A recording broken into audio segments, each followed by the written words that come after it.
The night sky fills the city, and the sound of crickets chirping is the only sound that echoes.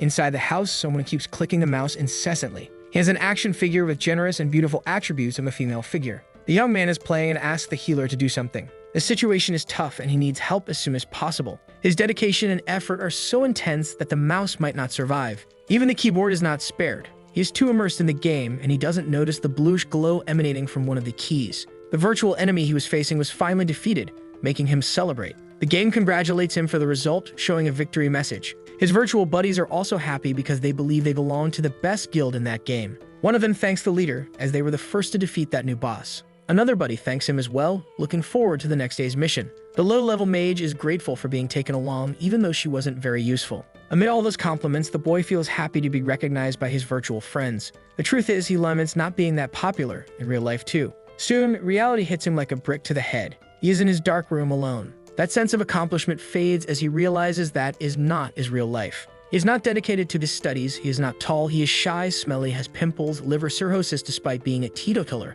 one leg longer than the other, and is almost blind. He also wishes he could be the center of attention, but it's a shame that in real life, he doesn't know how to level up. This makes him daydream several times throughout the day. All he wanted was to be a hero, with a body sculpted by hard work and recognized by his peers. But what he really wanted was to be pursued by beautiful women. So he imagines what it would feel like to be desired, and he wouldn't refuse any woman, for there would be enough nerd friends for everyone. That would definitely be a wonderful life to live. Distracted in his daydreams, he noticed someone was messaging him in the game. It's the new mage who joined the guild recently. Since they had already cleared the dungeon, he couldn't imagine the reason for her contact. She is suggesting they meet in real life, which left him quite excited. It didn't take long for excitement to be the only thing visible on his face. However, soon his happiness fades and he starts thinking about possible problems. It could be an old man wanting to molest him. This is definitely a repulsive scenario for him, but he recognizes that he shouldn't dwell only on the worst-case scenarios. Besides, he has no money and doesn't look good, so it doesn't make sense for him to be a target. And if he really doesn't want to be alone for the rest of his life, he'll have to do something eventually. So they scheduled to meet on Saturday at the city park. This made him so anxious that his shout echoed audibly through the night. The noise was so loud that a neighbor woke up and yelled at him as it was already late at night. The days passed and Saturday arrived. The little yellow alarm clock rang incessantly. With the noise, the boy wakes up and turns off the clock. Properly dressed, he takes the first step outside his house. Spring makes the trees look so beautiful around the area. He had finally arrived at the agreed place, the city park. He just needed to cross the street, moistening his fingertips with his tongue. He adjusted his bangs in an improvised way. He even gave a final touch to the bouquet of flowers he was holding. His bow tie is perfectly symmetrical. Despite feeling anxious, he hopes that from now on he will become a new man. The pedestrian signal started beeping. He can't describe what he feels, whether it's anxiety or nervousness, but he knows that the closer he gets, the faster his heart beats. This reminded him of the times he was bullied at school. He wanted to be brave, but he also wanted to run. The sun is shining beautifully, and the trees are blossoming. He hopes the date will be just like in his dreams. Trying to be realistic, he accepts that he should already be happy just for having the opportunity. But as he thought, he got distracted by the signal, and as he started crossing, it was already red. However, he didn't notice this. Taking his passionate steps across the street, he fails to see what's happening around him. Some people even start shouting, trying to warn him. A truck driver initiates a sudden brake. The rubber of the tires is pushed to the limit to maintain the stop. The truck driver tries to honk while his vehicle continues to advance dangerously across the crosswalk. Everything happened too fast, and the collision was inevitable. The sound of plastic breaking and bones shattering filled the air. Several meters away from the vehicle, his body lay motionless. Someone approached in shock, trying to provide some help, but the extent of the injuries was irreversible. People started gathering and someone tried to call for help. The harsh scene brought that small part of the city to a standstill. There was nothing else he could perceive, only a sudden calm. It was as if time had stopped. But he knew that everything he had dreamed of was now gone. Besides being good at games, he hadn't done anything remarkable in life, nothing he could be proud of. Fatigue was now all he felt flooding his being. After the darkness came a light and an image from the system. He didn't know what was happening or what he had logged into. He asked what voice that was, but it said it was his system and thought he had already figured things out by now. But all he knew was that he had been hit by a truck, and it said that's why he was reincarnating. He imagined he was dreaming and the system said it needed to finish talking, which made him start shouting, thinking it was a dream, trying to wake up. The system finally said it was fed up. Continuing, it said he had reincarnated into a new world and that he should accept it. He wanted to know if he could refuse. But the system said that if he completed all the missions, he could reincarnate back into his original world, and he said he would do it immediately. It told him not to rush as it wouldn't be over in a day or two, and that he needed to get used to his new body. The boy noticed his hands were missing. saying there was a puddle of water in front of him and asked him to look at it as an image is worth 1,000 words. Trying to move, he noticed he was hopping. The water was as clear as a mirror. Scattered across the ground, there were several snails. Finally, the boy saw his reflection. It gave him an enormous emotional shock. He was taking time to process it, but he had become a mushroom. After seeing himself, he hopped away. He couldn't understand why he had become a mushroom. The snails looked at him suspiciously. Looking at them in terror, he wanted to believe that all of this was just a dream. Those snails were too strange, and they were chewing grass like ruminants. The only sound there was the sound of chewing. The chewing became a cruel mantra. They chewed and chewed the grass non-stop, a disturbing and haunting sound of that new world. The little mushroom was too frightened. After that impression, the system welcomed him to brave mainland. But it was too much, and he seemed to be in shock. Trying to console him, the system said it was indeed hard to accept everything that was happening. But there was no time to lose. The game had begun, and it was going to place the information directly into his mind. He couldn't understand anything. But now a whirlwind of information was flooding into him. That land was full of magic and wonders, with various regions, and it was known as Brave Mainland. In ancient times, monsters and humans cooperated. The latter were responsible for manual labor, and humans gifted with magic helped monsters live and prosper. In those days, learning was mutual, until one day, things changed. The demon lord Golem broke the peace and started attacking humans, attracting several monsters to his cause as they believed themselves superior. This also united humans under banners. Following the king's orders, it began to subjugate the monsters. Legends say that the 6 most powerful ones united to seal Golem. But because he was so powerful, his body was separated into 6 pieces and placed in different locations. Thus, they were scattered randomly across the land. One of them is the Castle of Time. Another is the Pentachrome of the Desert, the Sunken World, the Stormy Pastures, the Source of the Volcano, and lastly, the Land of the Dead. After all this, the monsters and humans could not return to their previous state. And even with Golem's sealing, some of his followers still roamed freely. They constantly brought destruction to the land, trying to bring Golem back to life.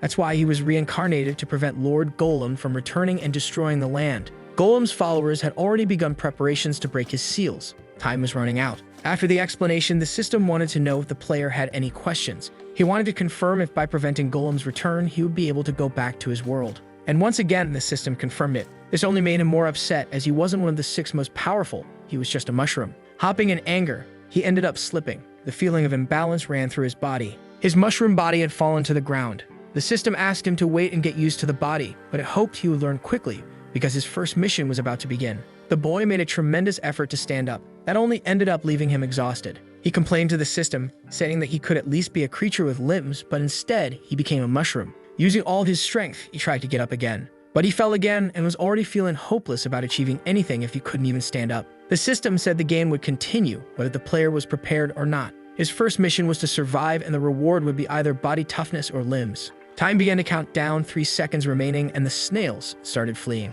One of them hid in a bush. Another climbed a tree vine. The boy remained lying on the ground. The mission started. He had 59 minutes to survive, and the system said they were coming. A portal began to glow from within. Terrified, the boy wondered who these people arriving were. A vortex formed inside the portal.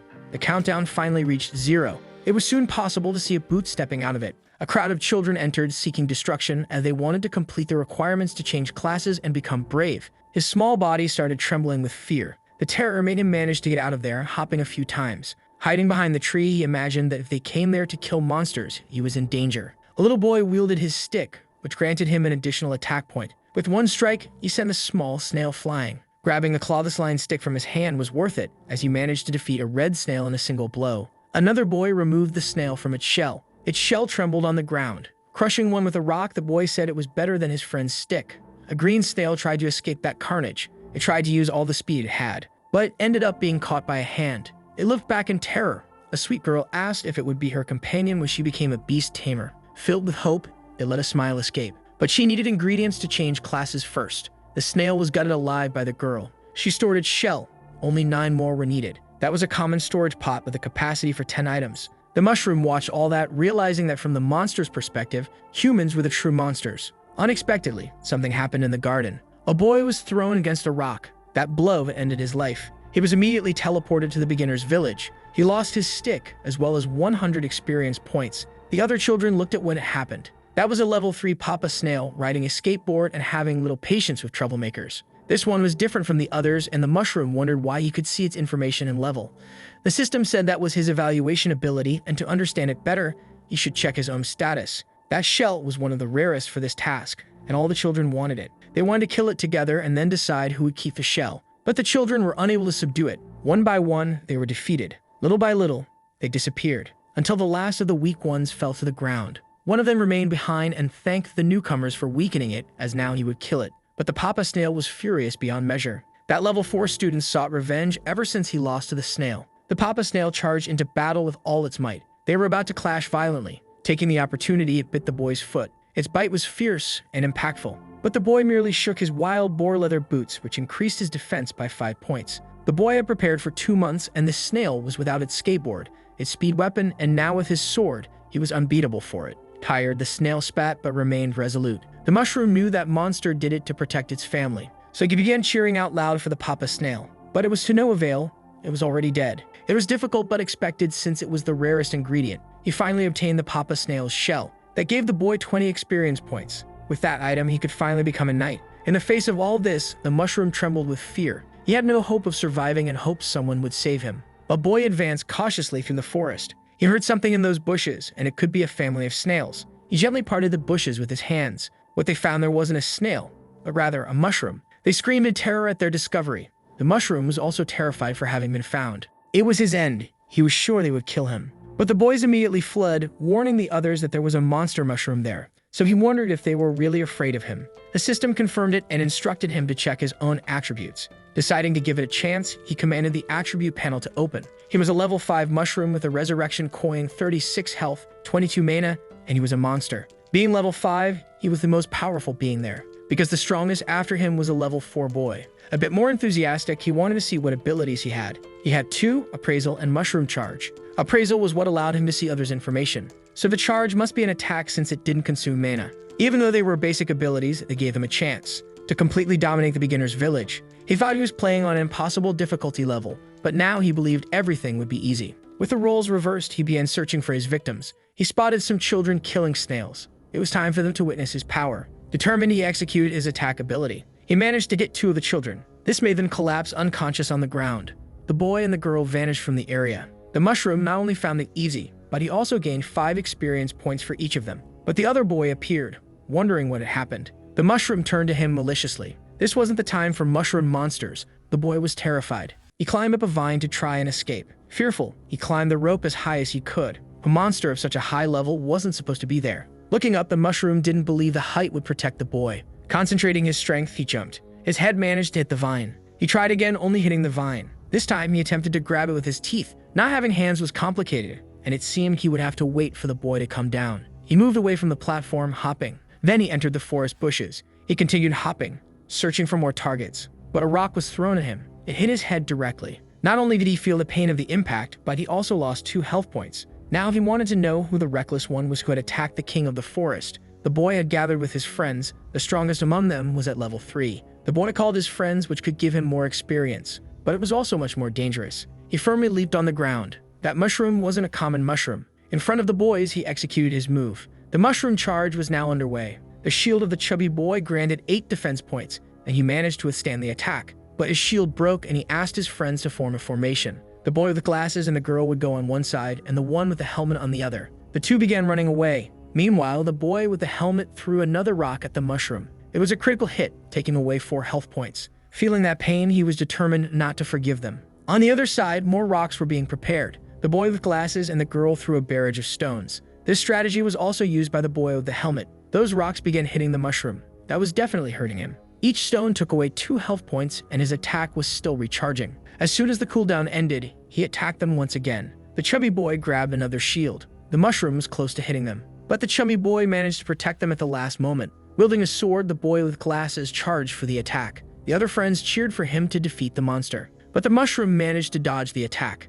Even though he was slashed on the tip of his head, it was an intense and excruciating pain. The strength of the weak united can overpower the strong. He had seen this before when he played with his friends. The tanks absorb the damage while the others attack. If he doesn't attack them all at once, he will end up perishing. He was surrounded and the children were oppressing him. With almost no health left, he began vomiting from the pain. Finally, he collapsed to the ground after so much beating. He was on the verge of losing consciousness. The children gathered, checking if he was truly defeated. Then they started celebrating for having defeated a monster mushroom. However, the girl noticed that she had received any experience points yet and asked if her friends had. The mushroom pretended to be dead on purpose to have them all within his reach. Enraged, he began his counterattack. That gave him enough experience to level up. With the children defeated, his body began to glow. Now he had 47 health and 30 mana points. All the pain and injuries he had vanished with the level up. He felt wonderful and powerful. But being invincible was far too lonely. He was confident that if he stayed there, he could level up to the maximum level and complete all the missions. While he was daydreaming about the future, a lightning bolt struck beside him. He was almost hit, even though the sky was clear and bright. He finally realized what was happening. The adventurer said that the mage had recently changed classes, and even so, he managed to miss the attack. He was level 18. The mission mentioned a monster causing chaos among the novices, but it was just a mushroom. The level 17 archer didn't care, she just wanted to finish this quickly and get a reward. The level 12 warrior said it was nostalgic to return there with his 2 seniors. That level gap meant only one thing to him: death. The mage conjured a ball of lightning in one of his hands. He hurled the projectile toward the mushroom. Faced with the imminent impact, the mushroom was terrified. He barely dodged the full attack, but the top of his head was burned. It passed through the bushes, destroying them. That was enough to take away 14 health points. Magic-using players weren't supposed to be in a beginner's area. Behind him, he could see that the energy ball had even destroyed the wood of the trees. He had no chance against this group. The best he could do was flee. Concentrating all his strength, he planned to use his charge as a means of escape. He leaped far away from his attackers. This behavior surprised the players, as the monster knew when it needed to flee. The warrior told the others not to worry because he would handle it. He had recently learned a new ability and wanted to test it on the mushroom. Using his axe, he made a slash in the ground that extended toward the monster. Then a large block of earth emerged suddenly, blocking the mushroom's escape. He hit head-on, losing 10 health points in the process. The system warned him that his health had dropped below half and that he needed to be cautious. The impact's force caused him to spin in the air. In the distance, the archer prepared a simple shot to end the creature's life. With him in her sights, she fired her arrow. It hit the mushroom precisely. That piercing attack caused him to lose another 23 health points. With that, he had no more health points left. The arrow that struck him went through, destroying the earthen wall that was there. His body fell to the ground, unresponsive. The system informed him that this was the end of the game. His body kept bouncing from the impact, until it lost its momentum and remained still. The warrior praised his friend's precision, saying that she would soon be recruited by the Archers Guild. She felt flattered by the compliment and said that if she were sincerely invited, she would accept the offer. The mage told them to stop the idle chat and collect the mushroom's body to receive their reward. The system wanted to know if he intended to use his resurrection coin. To continue living, he had no other choice to make. His body began to glow once again. He learned a new ability, Spore Explosion. Besides, his health was fully restored. As soon as they approached, he released the cloud of spores. The cloud was immense, covering a large part of the area. The mage hadn't imagined a mushroom could have that ability, as he had never seen it before. From within the fog, he used his charge again, but his movement was detected by the archer. She immediately alerted the others that the monster was trying to escape. They quickly moved to prevent his escape. The mushroom continued hopping to flee from his attackers, but the distance between them was closing. He needed to think of something immediately. So he asked the system how much time was left to complete the first mission. There were a little over 3 minutes remaining. He needed to stay alive until then for the mission rewards to help him survive. Once again, a lightning bolt began to descend from the sky. The impact was too close, and he wondered if his pursuers had already reached him. His dodge caused him to slide along the ground. He just wanted to understand how he had been caught so quickly, even after blocking their vision. He finally noticed there was a mark above his head. It was the hunter's tracking ability. The archer's skill, which had been placed on her arrow. The stronger the archer, the better the tracking and duration. He didn't know how he was still alive, but after being hit by her, he wouldn't be able to escape. The warrior charged forward, hoping to finish off the mushroom quickly. Reacting in time, the mushroom avoided the worst outcome. But his dodge was clumsy, and he lost his balance. He had already used his resurrection coin. He couldn't die again. While leaning against the tree, more attacks approached. Wind blades sliced through the wood effortlessly. The mushroom was injured, losing 18 health points. He definitely didn't want to die that way, so he used his spore cloud once more. The mist covered them again, obscuring their vision. But the archer told him that this strategy was useless. She could still see the mark and prepared her arrow. Once marked, she could hit him even with her eyes closed. Her hand relaxed, and the arrow was released from the bow. It violently passed through the trees, destroying them until it reached the mushroom. Once again, he had been hit by her. This time, he lost 28 health points. In critical condition, his speed was reduced by 80%, and he could no longer consume stamina as he couldn't recover. The players approached the fallen mushroom. A countdown was ticking down. It was a special monster since it had managed to use its abilities to hide. Even so, it wasn't enough. The mage prepared to deliver a fatal blow, and the countdown reached 1 second. The mission had been completed, as the time had run out. In the forest, some birds suddenly flew away in fright. The archer said their time was up. The mage mentioned that he hadn't been there for so long that he had forgotten. Hearing this, the warrior wanted to know what was happening. A large teleportation circle appeared above their heads. The mage screamed desperately for his companions to run away. A small mushroom began emerging from the circle. Soon, other mushrooms started to appear as well. It was almost completely out. The sky was then filled with the descent of those creatures. Countless of them were falling from the sky. The warrior didn't want to flee and thought the mage was spouting nonsense. Using his axe, he managed to take down some of them. He couldn't miss out on all those experience points falling like gifts from the sky. He used one of his abilities, and with its reach, he managed to kill even more mushrooms. Their bodies started to spread across the forest floor. It was like an all-you-can-eat buffet of experience. The mage told him he was foolish and didn't understand the waves of creatures in that place. They needed to leave immediately. The warrior called the mage a coward, saying he was gaining experience too, and if the mage wanted to leave, he could go. The archer mentioned that there was an enchantment in this village and that he wouldn't die there, so they could relax. They abandoned him, saying that if anything happened to him, it was entirely his responsibility. Watching them flee, he called them idiots for passing up such an opportunity, since he would never lose to such weak monsters. But from the portal, a massive mushroom began to emerge. The warrior believed it would just be a large number of those useless ones. However, he quickly realized the shadow of the figure that appeared. It was definitely much larger than he was. That mushroom had a large mustache on its face. It was also dressed in a royal cape. It was the level 60 Mushroom King, appearing every 7 days in search of a long-lost mushroom secret. The warrior screamed in despair as there was nothing he could do. Then the Mushroom King fell upon him, crushing him. There, he began interacting with the other mushrooms. That warrior was no longer alive. His body was teleported back to the village. This death caused him to lose all the experience of the past few days, but the other two just wanted to escape quickly, as they also couldn't do anything against the Mushroom King. He looked at his tiny subjects. Injured and exhausted, he thought that those monsters appeared because of him. The king prepared to draw his sword. Pointing it upwards, he rallied the small ones. They all started jumping as if in response to his speech. The small mushrooms celebrated. The king was also jumping with them. The vision of the main mushroom began to grow weaker and blurrier. He didn't want to be ignored. He was also a mushroom and wanted their help. Before he could lose consciousness, a pig appeared. All he wanted now was to be helped. A campfire burned calmly, illuminating the place softly. It seemed to be in a covered area, like a cave. He weakly opened his eyes. Finally, he was awake after everything that had happened. He hadn't died, but he had no idea where he could be. However, he soon noticed that there were pieces of mushroom all over the place. Not far from there, an animal was chewing on something. He immediately thought that this pig had killed all those mushrooms. The beast continued its meal. Suddenly, it turned around to his horror. Terrified, he averted his gaze to avoid attracting the creature's attention. With that, the pig went back to munching on whatever it was devouring. Maybe he had been dragged there so the pig could consume him later. He needed to escape while the animal was distracted. But as he tried to get up, he noticed something. He was missing the lower part of his body. It must have been the pig's doing. It had eaten him. The pig started approaching him. Its tail wagged excitedly at the situation. Knowing it was approaching, he thought about pretending to be dead so he could try to escape another time. Finally, the creature had arrived. He closed his eyes to avoid seeing the worst. The pig was there, staring at him intently. Its mouth started moving closer. The mushroom couldn't stop trembling. But instead of attacking, the pig regurgitated a bit of what it had eaten. The chewed-up mass landed on the mushroom's wounds. Immediately, his health began to recover. He wondered if those pieces of the bodies had been placed there to help him heal. As the pig moved away, he kept his eyes shut. The pig nudged the mushroom's head gently with its snout. It seemed the pig was showing affection for him. The pig was definitely caring for the mushroom. After that, it lay down next to him, though he still refused to open his eyes. Eventually, the pig fell asleep beside him. A small opening in the ceiling allowed moonlight to filter in. The pig woke from its slumber, alert to its surroundings. The mushroom was no longer by its side. Realizing this, it began sniffing the air. It looked into the cave, disheartened, but it found the scent trail. Trusting its instincts, it followed the trail through the cave.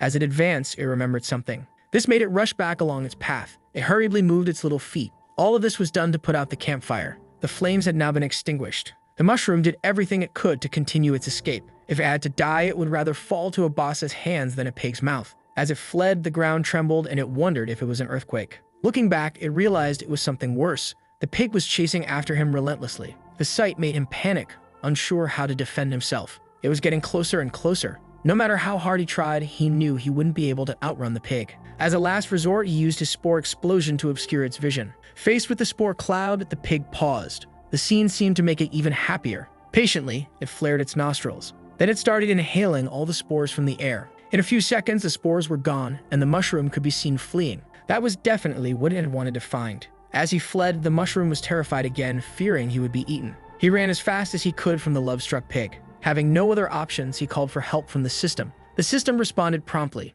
What he wanted to know now was if his previous mission had been completed. It had, and the system asked if he wanted to claim his reward. Knowing this, he said he wanted to receive it as soon as possible. To do so, he needed to choose between the rewards. toughness, or limbs. This left him uncertain about which would be more useful. Having limbs would be very interesting. With them, he could attack the pig more effectively, and it would be more efficient if he wanted to run away. Having limbs would be more useful, as he would have a wider range of movements. The system asked if he had made his choice. Decided, he said he wanted limbs. His body began to glow. Protrusions started to form on his sides. Soon he had 2 small arms. The same process began at the bottom. His eyes continued to glow. His transformation was complete. Now he had a pair of feet to stand on, and tiny arms around his body. This was the moment to use them and keep running. But with his tiny legs, he could barely run. His speed was pitiful. Those little bumps shouldn't even be called limbs. Still, he continued his escape, terrified, unsure of what he had done to anger the pig. She sped up toward him. Getting closer, she leaped excitedly. With her little hooves, she managed to grab hold of the mushroom, causing both of them to roll on the ground. The creature planted its feet on the ground. Beside her, the mushroom lay there, unresponsive. With the chase over, the piglet licked him gently. Overwhelmed with fear, he only wished she would end it quickly as an act of mercy. The caring piglet licked him incessantly. He opened his eyes and used his appraisal ability. The process to learn more about the creature began. At level 10 and with 50 attack points, she could go into a frenzy if she became too hungry. Seeing her stats, he asked the system to show his attributes. At level 6, he was significantly weaker than her. His appraisal ability had improved, but the gap between them was too great, and he couldn't imagine being able to get away from her. The piglet seemed to hear something. She then started staring intently at the cave's exit. Her posture indicated that something suspicious was happening. Focusing, her nostrils picked up a scent. She immediately realized what was going on. She began circling as if trying to communicate something to the mushroom. Not knowing what was happening, he thought that if she wasn't going to eat him, he would leave now. Suddenly, pieces of the cave began to fall. The entire structure started to shake violently. It could only be an earthquake. Outside, some creatures were in a crater. They moved with incredible speed. Their agility was so great that they were hard to see. The force of their steps caused the entire structure to tremble. A stalactite began to shake excessively. Its tip broke off, falling toward the ground. This happened with several others, making them extremely dangerous. The piglet headed for the exit, and the mushroom followed. He didn't want to be left behind and begged the pig to wait for him, terrified of being hit by a falling rock. His plea touched her deeply. The piglet changed direction, willing to help the mushroom. She ran to reach him. Nimbly, she dodged a falling stalactite. The impact on the ground was strong. If it had hit her, it would have been serious. But her agility was simply admirable. Her determination allowed her to reach the mushroom. Approaching him, she nudged him with the tip of her snout. With a single movement, she tossed him up. Now he was on her back as if he had a mount. With his new appendages, he tried to hold on as best as he could. Her speed was almost too much for him to keep his grip. Effortlessly, the piglet avoided all the obstacles while the mushroom struggled to keep himself from getting sick. The exit was in front of them, getting closer and closer. She gave one final push with her legs. Her powerful leap allowed them to escape before the exit was buried by rocks. If they had taken any longer, it would have been trapped inside. Finally, she landed on the ground outside. Both were safe, but the mushroom was out of breath. Where the entrance to that part of the cave once was, there were now only rocks and a cloud of dust in the air. Above, the peculiar figures gathered. They were also pigs, like her. Curious, the mushroom wanted to know if they were friends of his mount. Wild boars, level 18, powerful and aggressive, but they preferred to flee when faced with a greater threat. One of them stomped the ground with its hoof. The others formed a corridor with a bonfire at the center. The fire burned atop the head of the one who seemed to be the leader. Faced with this, they stared at each other intently. The mushroom could tell that this monster was level 35, but his analysis ability was still too low to get more information about it. After a brief standoff, the piglet turned her back on the boars. One of them was outraged by this behavior, but the leader let out an intimidating grunt. The other boar understood that he shouldn't do anything. They merely watched from above as she walked away. Following a path separate from her herd, the mushroom and the piglet had no idea what awaited them on this adventure. In the cave, she attended to his wounds, and now she had saved him from the cave. The piglet didn't seem to have any hostile intentions toward him. She continued sniffing the ground. Her snout searched for something. Calmly and attentively, they advanced through the meadows. He asked the system where they were. They were in Crescent Bay, east of the Tempest Grasslands, 200 kilometers from the starting village. That was definitely a generous distance, but the mushroom had no idea how he had ended up there. Perhaps the pig had used a teleportation ability when he lost consciousness. Something happened that put the piglet on high alert. A sticky, slimy mass rose into the air. It quickly moved toward them, but the piglet managed to dodge. Once again, she evaded, and the mushroom remained steady on her back. She was truly agile, and those attacks posed no threat. But she couldn't keep dodging forever. The hostile creature that tried to strike them retreated back to its hiding spot. The prairie returned to its calm state. There was danger on all sides, and the mushroom was fortunate that the piglet was always on high alert. And indeed, she was scanning the surroundings and scents. From within the grass, the monster that attacked them began to reveal itself. It was an enormous toad trying to devour them. Its size frightened the mushroom, who immediately used his appraisal ability. Bull Toad, level 11, voracious and needs to eat the equivalent of his weight every day, preferring prey it can swallow in a single gulp. With its position revealed, it locked eyes with the piglet and the mushroom. They stared at each other briefly after that first encounter. Once again, it tried to catch the piglet with its sticky tongue, but she dodged with ease. Unfortunately, the mushroom wasn't as lucky and was captured, which made him scream for help. She noticed her companion was in trouble. This filled her with rage at what the toad had done. She charged furiously toward it. The toad prepared to swallow the mushroom, while the piglet advanced fiercely. As its tongue retracted, it could only focus on the prey it had already captured. It was getting closer to swallowing him whole. But beneath it, the piglet was making her move. Desperate, the mushroom considered using his spore explosion as a defense. However, the piglet's hooves were ready. With a powerful charge, she struck the toad, and it felt the impact. The pain caused its tongue to release the mushroom. He safely landed on the piglet's back, who was now very happy. This time, he was genuinely grateful for being saved by her once again. However, they were still not safe, and a slicing attack was approaching them. Sensing the danger, she jumped to avoid being hit. Looking back, they realized what they had narrowly escaped. The toad had been sliced entirely by that attack. Its pieces fell onto the prairie floor. Footsteps echoed, and they resembled those of an arthropod. The mushroom knew there was a more dangerous monster than the toad around. Near the toad's carcass, there was something similar to a praying mantis. It plunged one of its blades into the toad's flesh. Tearing off a piece, it began eating its prey right there. This was a blade mantis, level 19, the strongest of its kind, and could cut through steel. Its defense and health points weren't impressive, but its attack was far too dangerous, boasting 280 points. While it ate, it wasn't entirely distracted and noticed there were more creatures nearby. With just the toad, it was already difficult. With this level 19 creature, acting rashly would mean they wouldn't make it out alive. The mantis calmly ate the piece of toad it held. Slowly, it sheathed its blade. The monster did this with the patience of a professional. Ready to attack, it widened the distance between its legs. Its stance was offensive, and its eyes were fixed on the piglet and the mushroom. If they were hit, it would be the end. The pig needed to be extremely cautious now. However, before it could act, a rock was thrown high into the sky. It flew high, distracting the mantis. As everything that goes up must eventually come down, the rock fell to the ground. They watched in surprise at what had just happened. That boulder seemed to have acted deliberately. What was left of the mantis lay beneath it. Its body was slowly absorbed, until nothing was left of it there. An opening slowly formed on the boulder, revealing a sinister-colored eye. It stood there, motionless in front of them. It was a boulder mushroom, level 26. They mimic rocks until their prey is close enough, posting good defense but being slow. The mushroom advised the piglet to back away slowly until they were no longer in the creature's line of sight.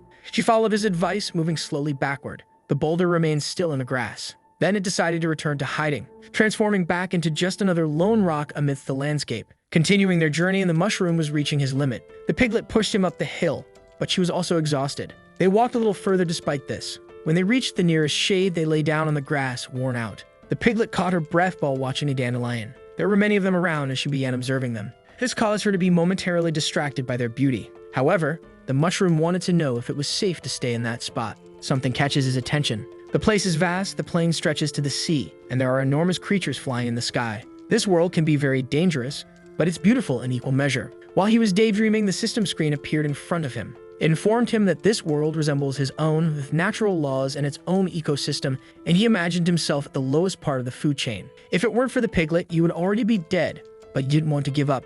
He planned to become stronger and one day return to his original world. With this in mind, he called for the system, which responded promptly. He asked for another mission to receive more rewards. There were 3 difficulty levels, easy, medium, and hard. It was up to him to choose. Fortune favors the bold, so he decided to check the hard mission. He would have to defeat one of the divine generals of the Storm Grass King. That was definitely beyond his reach. So he opted for the easiest mission instead. He needed to collect 10 red berries, which would earn him 50 experience points. When eaten, they would restore a bit of health and reduce hunger. He thought this would be very easy, so he called the piglet to go with him. The little mushroom started running through the grass. He began his search for those small fruits. Soon enough, he found a small cluster of them. Additionally, there were many more like those in that area. The mission was definitely easy. Before long, he had collected 6 of the 10 berries. The piglet was quick and managed to pick a few more as well. But the mushroom noticed something strange and became confused. His mission progress had dropped to 4 berries. Hungry, she had started eating the berries he had collected. She had simply eaten them all. Furious, he scolded the piglet for eating all the items he needed to complete the mission.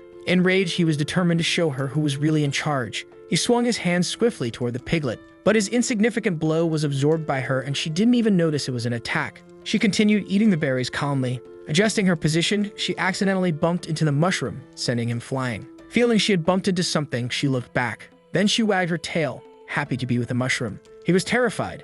thinking she intended to attack him and retaliate. In the end, she tossed him playfully into the air, thinking it was a game. Now he had a new mission, to collect 30 fruits to earn 70 experience points and an inventory box. Next, he needed to catch 15 fish to earn 80 experience points, using his spores to make the task easier. Then he collected 20 mineral stones to gain 100 experience points. Time passed as he completed these missions and the day moved on. Eventually, he reached level 9 with 75 health points and 39 attack points. The piglet ate everything he gathered, and despite working hard, he only gained 3 levels. Exhausted, he thought about resting as well. Snoring, she dreamt of all the things she had eaten. Taking advantage of the opportunity, he decided to take on one more easy mission while the pig was sleeping. He needed to absorb all the items he had collected to earn 200 experience points and an exclusive skill. Another mission offering a special reward. Absorbing everything he had collected was the easiest mission of the day. He opened his inventory to retrieve what he still had stored. With that, a pile of food appeared. The smell of it reached the piglet's nose.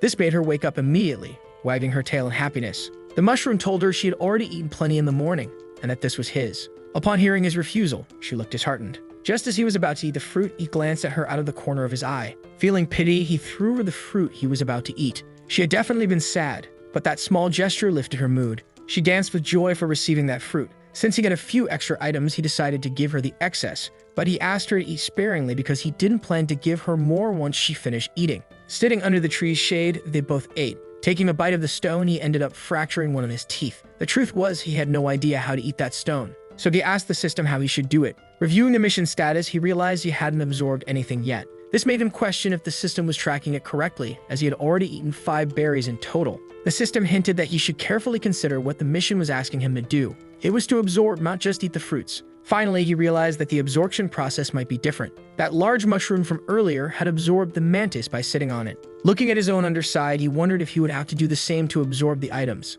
Finally, the moon rose into the sky full of stars. Scattered on the ground were the items he needed to absorb. He sits on the fish. Immediately, his backside begins the absorption process. His mission was finally completed. The feeling of eating in this way is truly mysterious, to say the least. With this, he had enough experience to level up once again. He is now level 10 and has learned the decomposition skill. If mushrooms belong to nature's decomposers, he wonders what this skill is for. The decomposed matter is used to nourish the player. He can do this with monsters up to level 20 and inorganic matter. He understood its purpose, but after absorbing all of that, he feels quite tired. That mission was of easy difficulty, but in practice, it felt like a medium one.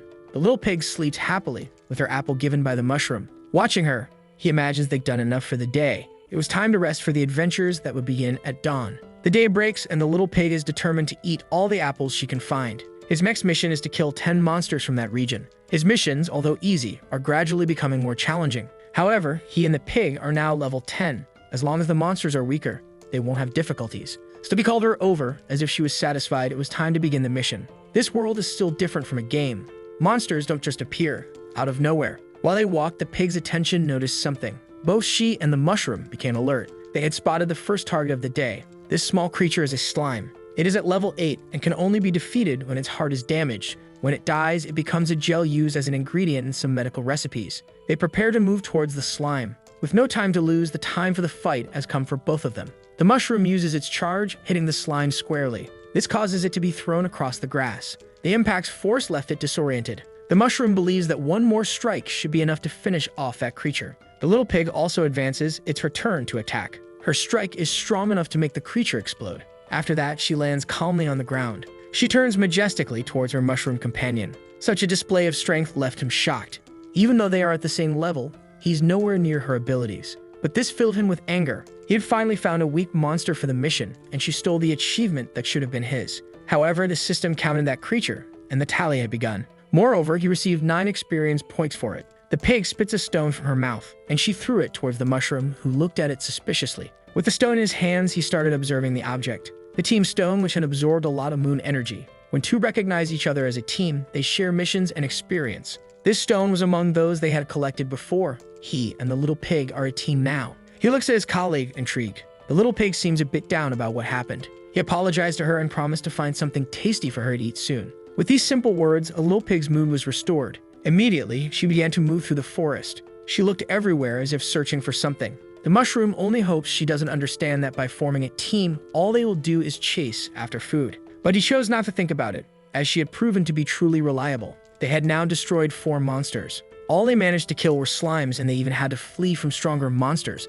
The mission won't be easy. As they walked, he asked where the little pig was taking him if they weren't lost. Until she decided to stop near a root, a piece of the plant moved quickly toward them, but the little pig managed to dodge, avoiding contact. Alert, the mushroom asked who was attacking them. From inside a dry tree, there was a pair of glowing eyes. The possessed stump is at level 18. It is resistant to flames and is a fusion of evil spirits with the trunk of a dead tree. Once discovered, it attacks them with much more aggression. Even so, the duo managed to dodge the monster's attack. Looking at the mark on the ground left by the attack, the mushroom was surprised by the strength of a higher-level monster. They need to be cautious. As they already have some synergy, they exchange confident looks. With quick evasive maneuvers, they execute a combined attack. As soon as the distance is reduced, both charge forward, ready to strike that cursed stump. Without defending itself, the monster is hit directly by them. Even though they attacked, the force of the impact repels them away, putting the effectiveness of the attack in doubt. The mushroom miscalculated. He didn't expect the recoil from the attack to cause injuries to him and the little pig.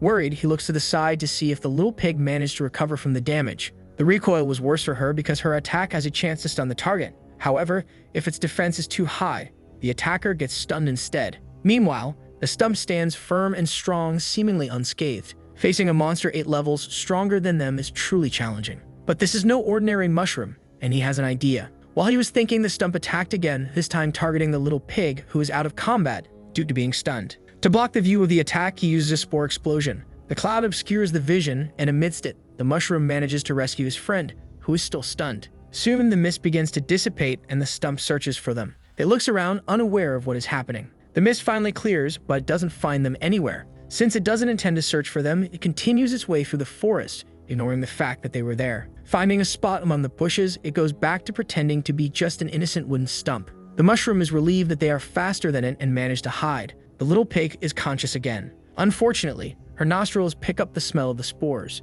This drives her crazy, and she rushes out of the hiding spot, to the mushroom's complete despair. He does his best to hold her back and prevent them from getting into more trouble. At that moment, she was being a terrible team member, ignoring the danger of the situation. Happily, she starts licking the mushroom's cap. Faced with the situation, he feels powerless and simply asks her not to eat him. Partially understanding what he said, the little pig suggested they should look for something else since they can't defeat that stump. However, he is determined and says it's all part of his infallible plan. Still hiding, he is sure the monster isn't too far from them. Among the wood, small mushrooms start sprouting. Soon they are completely whole and functional. As if sick, the stump begins to lose its health, 5 points at a time. This is the moment the mushroom orders the little pig to attack the enemy. She agrees with him and gets ready to charge. Both jump towards the stump, which is now agonizing from the infection. Once again, they strike it with all their strength. This time, there was no recoil damage, and they managed to land on the ground normally. The monster had been defeated by them. He gained 100 experience points, and the little pig gained 70. With this victory, both advanced to level 11. This made him enthusiastic. This strategy is effective against any stump they may encounter in the forest. As his friend continues walking, he briefly becomes pensive. Then he asks her to wait a moment. She looks back to see what's happening. The mushroom climbed onto the body of the defeated monster and pressed his cap against it. He is determined to use all of his power to absorb that matter. The absorption process finally begins. He makes an effort to decompose the entire body. At the end of the process, he spent 50 mana points, but he had achieved his goal. This increased his proficiency with this skill, and he gained 200 experience points and 2 additional skills. Now the decomposition is on cooldown. Unfortunately, despite gaining a lot of experience, he can only use decomposition again in 24 hours. Looking at the system, he wanted to know what one-time use skills are. These are 2 skills he acquired from this monster, which he can only use once. If they have a duration, they are limited to a maximum of 10 minutes. Camouflage makes him become an object of the environment, and bark skin turns her into wood, increasing her defense. Because of this, he became very confident that he will be able to defeat the Demon King. The sky is illuminated by the moonlight, and inside his shelter, it is possible to see there is light within. The campfire burns, lifting soot into the air. Next to it, the little pig sleeps peacefully. The mushroom is now level 15, and his attack and health points are significantly higher. The same can be said for the little pig, who is now at level 14. Even though their progress is linear, he knows that stopping Golem's followers is now simply impossible. Pensive, he asks the system how long it will take to change class if he continues at this pace. The system tells him that monsters do not change classes but grow stronger through evolution. This is a new possibility for him, as he doesn't know what evolution entails. Each monster has its own evolutionary paths, but they can also acquire special mutations depending on their environment. Because of this, he wants to know when he will be able to evolve. The first evolution mission will come at level 20, the second at level 40, and so on. He is only 5 levels away, and he wants to know the most powerful path for a mushroom to take. He doesn't want to become like that rock he saw earlier. The system can show him some evolutionary paths, but each one will cost 200 gold coins. Seeing that he needs to pay for the information, he becomes a little pensive. The system was finally showing him how truly stingy it is. However, the system claims to be generous and will show him one evolutionary path for free. With 100 iron ores and 100 bronze, he can become a rock. With almost 1,000 diamonds, a pair of glasses, and 1,000,000 coins, he will become a diamond mushroom. That last mushroom seemed interesting. Then the system says that if he knows in advance he could already start collecting the necessary materials, this will only cost 200 gold coins. It was the fact that he needed to pay that made him pensive. Because of this, he said that the system is not stupid, but it is surprising that it expects a monster to have money. In response, the system said that where there's a will, there's a way. If he were human, he could even manage that, but as a mushroom, it's a bit more challenging. Negotiating, the system asks what he thinks about replacing money with materials. He stands up calmly and says it won't be necessary. No matter what it says, he already has an evolutionary path in mind. Curious about his stance, the system wants to know what he wants to become. Confidently, the mushroom says he will become the Mushroom King. Dawn finally breaks. It is the second day of hunting. He dodges a slashing attack with skill. The little pig does the same and is very focused. They are prepared to defeat that enemy. The praying mantis stands before them, ready to unleash more slashing attacks. This is a medium difficulty mission that will grant 500 experience points. The 3 of them are staring at each other intensely, as if in a duel where the first to make a mistake will die. The mushroom uses the stump's ability, and his skin starts to turn into wood. With the added resistance, he advances to attack. The praying mantis prepares to strike as soon as he gets closer. Thus, it executes its slash with precision and effectiveness. The monster falls, crouching on the grass. Behind it, the mushroom remains unharmed. He slowly turns, full of confidence. He said that the praying mantis attacks no longer work on him. Calmly, the monster places its blade in its sheath. It slides it in as if it were a samurai. Finally, the mushroom notices that the top of his cap had been cut. That single attack took 75 health points from him, leaving him in despair, thinking he might die. With his little fingers, he signals for the little pig to come closer. They whisper briefly about how they plan to execute the next attack. Finishing the conversation, he pats her. Now it's her turn to do her part, and the mushroom is confident in his partner. Still in combat, the praying mantis remains vigilant of its surroundings. It looks to the other side to locate its enemies. In front of it is the little pig, confident. She begins to circle around it. Suddenly, she charges for the monster. It responds in kind, ready to attack. It is prepared to draw its blade and deliver a lethal blow. With great speed, it draws its blade and unleashes a triple slash. Its cuts sweep through the air with devastating force. But the little pig manages to dodge the first one. The second slash also misses her. She completely evades the attack and is now closer to the monster. She manages to land a direct hit with her attack. However, using the back of its blade, the praying mantis manages to defend itself. Behind it, there is a wooden stump waiting patiently. It's the mushroom who had used his camouflage there. Even though it's strong, this monster is not at all attentive to its surroundings, which is why the mushroom rock finished it off suddenly. Overconfident, he lets go of the branch he was holding. The small branch falls to the ground on the plain. Now the small mushroom prepares his stance to attack. He charges with a deadly thrust towards the praying mantis. He is close to striking it while it's unprotected. The monster notices the sudden approach. In the last moments, it tries to turn to face him. But the brutal impact happens, and now its head no longer has a body to call its own. Despite being dangerous, it had been defeated by them. As a result, they receive experience, 300 points for the little pig and 340 for the mushroom. Completing the mission caused them both to level up again. His charge ability is now at level 4.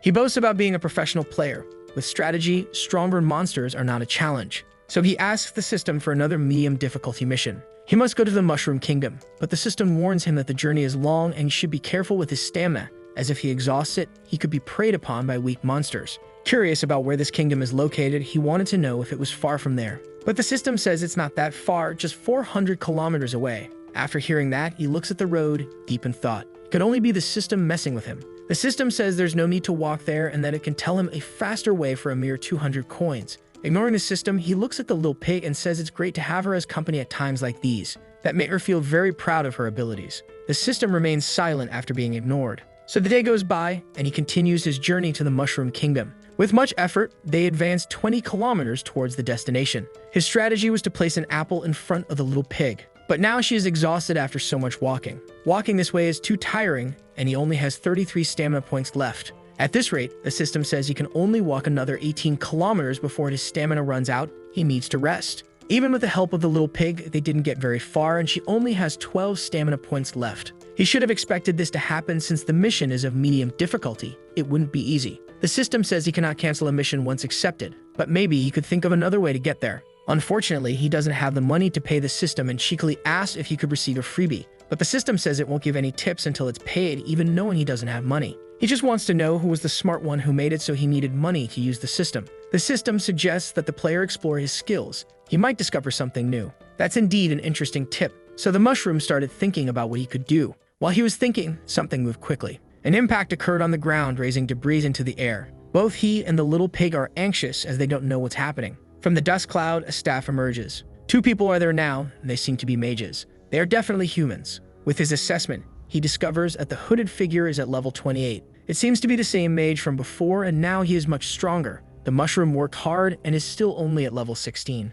The other mage is at level 36 and says he has finally found what he was looking for. They walk towards the spot where the mushroom is. The hooded one is levitating and getting closer to them. The little pig steps out of her hiding spot. She boldly places herself between the mage and the mushroom. She stomps her foot on the ground, furious, but they continue approaching. The mushroom is paralyzed and asks his companion to return to him as she could die. Without any hesitation, the mage kicks the little pig out of his way. The blow is strong and she flies far away. It leaves her devastated and she can't get up. Because of this, the mushroom is left speechless by such unprovoked aggression. But the mages pass by him without caring. The hooded one found it strange that such low-level demons were in that place. With what happened, the mushroom is still paralyzed. The bald mage turns to the storm hawk eggs as he had risked his life to find them. These eggs are necessary for his class change. Carefully, he takes one in his hands. He had finally found it, and the mushroom remains there, completely paralyzed. The danger posed by these two is immense. Involuntarily, he fires his spore explosion. The two start coughing from the mist.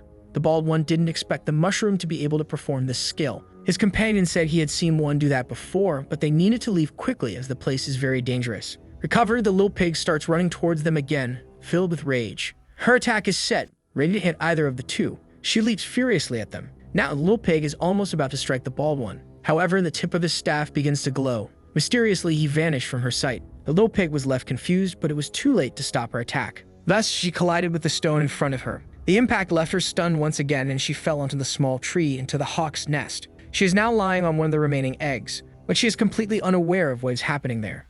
The force of her strike caused the stone to crack considerably. As the cracks began to spread, they grew larger. The mushroom is worried. If she hadn't attacked, they might have had a chance to escape. Looking more closely at the mushroom, the mage wonders if he is a variant, as he even has arms and legs. The tree's roots lift one of the stones. This immediately makes the mages apprehensive. As a defense mechanism, this plant releases the tension in its roots, causing the rocks to spin dangerously. Aware of the danger, the humans back away from the stones. The mushroom also does his best to avoid getting caught in it. If he isn't fast enough, he will end up getting hit. To escape effectively, he used his charge. He aimed for the top of the plant where the disoriented little pig was. Skillfully, he managed to reach where she was. But looking down, he realizes that it was very dangerous. The root continues to spin uncontrollably with the stone. Inevitably, it hits another plant that was standing still. This causes the roots of that other plant to react in the same way. Now there are two spinning boulders uncontrollably. The situation is increasingly dangerous and completely out of control. This chain reaction caused several plants to start spinning their roots in the same way.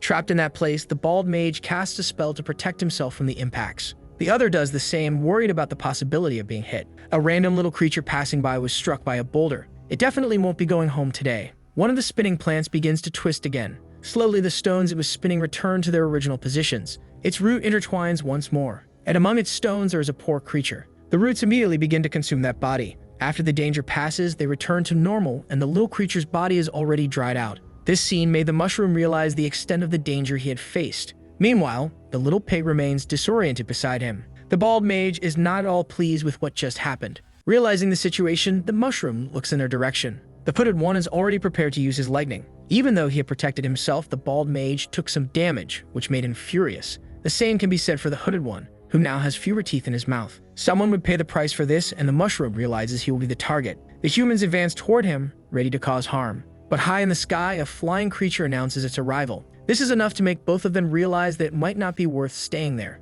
They had paid 1,000 coins to a group of mercenaries to delay this bird, but they held out for less time than expected. The bird swoops down at them, fierce. Its flaming feathers are already visible. A massive explosion occurs upon impact, even hurling the plants away. The dust kicked up obscures the mages. Both manage to summon an ice shield. However, the bird remains in the sky, aggressive and determined to attack them. Hiding, the mushroom looks at it with his evaluation skill. His skill is still at a very low level, but he knows that this creature is at level 47. The long-haired one is out of mana and asks the bald one for cover so he can drink a potion. But the bald one is also depleted and won't be able to do much longer. They only had one option left, to use the high-quality potion as their last chance for defense. Before he could react, an attack was perfectly executed. The bald mage now had only half of his friend left to help him. This definitely wasn't the situation he had expected. Now there's not much he can do. Meanwhile, the bird swallows the other half of his friend. The falcon finishes its small meal. Now wants to know the taste of the bald one's flesh. Quickly, he opens a portal through a magic circle.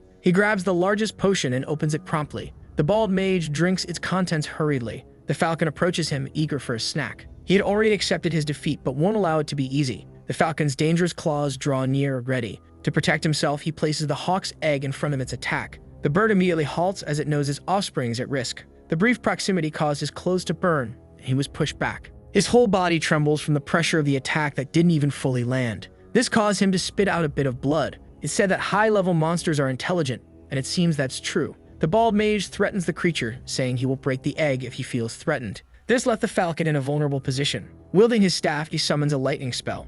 A powerful bolt descends from the sky immediately. Unable to attack, the falcon is struck. Even though it is powerful, the attack is strong enough to injure it. Because of the electricity, it is paralyzed and won't be able to move for a while. He's only doing this for his second class change, and this ingredient is difficult to obtain. But today he can release his frustrations, acquiring the ingredient and defeating a high-level monster. The falcon tries to move, but it is weak. Stepping on the falcon, he says he will now have his revenge on all those who called him worthless. As a form of ego affirmation, he tramples the creature. He says that even though the creature is high level, it is now being stepped on by him. After feeling satisfied, it was time to end it. In his hand, he holds a vial of poison, said to be as potent as the one who created it. He breaks the container with the poison. His eyes fill with a malevolent gleam. With his ice lances, he coats the tip of each one with a toxin. Now he is ready to finish the creature. The ice stakes fly rapidly. There's nothing the creature can do as it is paralyzed. The first one strikes its wing. Soon, the other stakes pierce its body. The falcon agonizes from the pain of the wounds. Now the creature is wounded and paralyzed.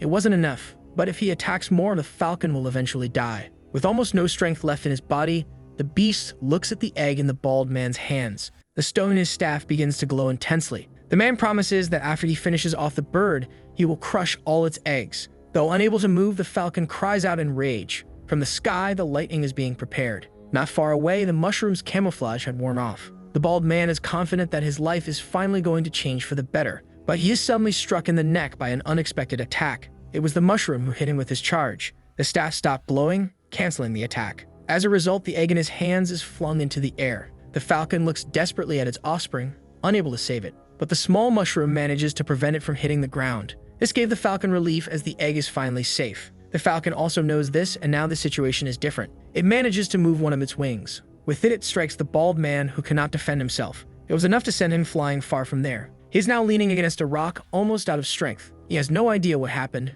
but he knows he needs to escape if he wants to stay alive. In one of his hands, he holds a teleportation scroll, but the falcon doesn't intend to let that human escape so easily. A magic circle suddenly appears beneath him. The man begins to burn alive. Soon there is no skin left on his body, only screams and pain. Witnessing this, the mushroom is terrified by the power of the dying bird. The flames burn intensely. As a result of this battle, the falcon had leveled up. Its feathers are majestic and its health is restored. Now the creature is at level 48. It cries out in the meadow, demonstrating its power. Its strength is so great that even the clouds disperse. The mushroom does his best to avoid being blown away. He remains beneath the egg, but now the bird is watching him. In front of him is a powerful creature that he definitely cannot defeat. The mushroom doesn't move under its gaze, and the mother falcon continues to stare at him intensely. But, unexpectedly, the shell of the egg begins to crack. The crack slowly grows. From it emerges a tiny baby falcon. Immediately, the small creature looks around. Stepping out of the egg, it takes its first steps. Looking at where it came from, it sees the mushroom. It seems to give him a smile. Curious, it approaches the mushroom. It nuzzles him affectionately, as if it knows what happened. The powerful bird is thrilled with the birth of its chick. Emotional, it starts approaching it, but as it gets closer, it notices something unusual. Its chick rejects it and kicks its face. The chick is irritated by all the closeness. Sweet and cold, the mushroom asks what it had done to its mother. Two other small creatures approach from there. The falcon mother, her chick, and the mushroom look at them. It's the piglet, and on its back are the other two chicks that had just been born. This made the falcon mother even more emotional and full of love. She approaches to caress her little ones. However, the other two immediately reject her. They are playing with the piglet, thinking it is their real mother. The other chick approaches the mushroom once again. Definitely, they are very cute, although dangerous. The three little ones are playing with the mushroom and the piglet. Meanwhile, the mother watches everything desolate. Great is her suffering for being rejected. Seeing this, the mushroom looks at her thoughtfully, and then it had a brilliant idea. Walking, it asked the piglet to follow. It had approached the falcon mother. Stopping suddenly, those following it ended up bumping into each other. It looks at her closely in the company of her offspring. Although she is emotional, she glares back threateningly. Her intentions are clear before the mushroom, but one of the chicks appears and starts pecking at her. That blow is more painful than poison ice stakes. The three little ones come together as if to protect their small parents, but the mushroom stands between them and their real mother. Looking at them, it firmly says they cannot do that. With a reprimand, the chicks became sad. Having their attention, it performed a horrible dance and ended with a stone in its hands. With some effort, it breaks it. They watch, not understanding much. Pointing to the falcon mother, it says she is their progenitor and risked her life so they could be born. These words made her emotional. With authority, it commanded the chicks to be good and give her a hug. Happy, she received them with her immense wings. In light of this good action, it hopes the falcon mother will return the favor and take them to the mushroom kingdom. With the chicks under her wings, she looks at the mushroom again.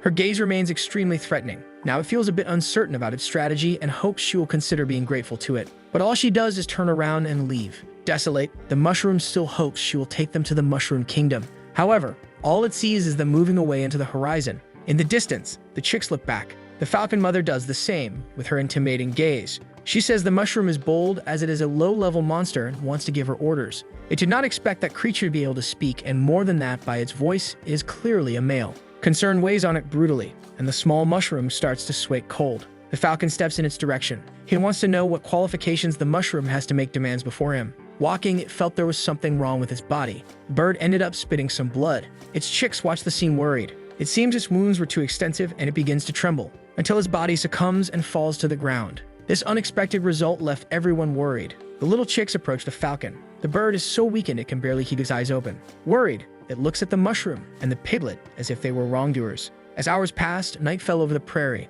The falcon starts to wake up gradually. Regaining its senses, it looks at the nearby source of warmth. Its three chicks are inside the bonfire. This unusual scene makes it panic, but the chicks are fine. They were just sleeping. Realizing this, it calms down again. Near the source of fire, the piglet sleeps deeply. This left the falcon completely indignant. Once awake, it forces itself to try to stand up, but its legs are still trembling. Despite its great effort, it falls back to the ground. The pain it feels throughout its body is devastating.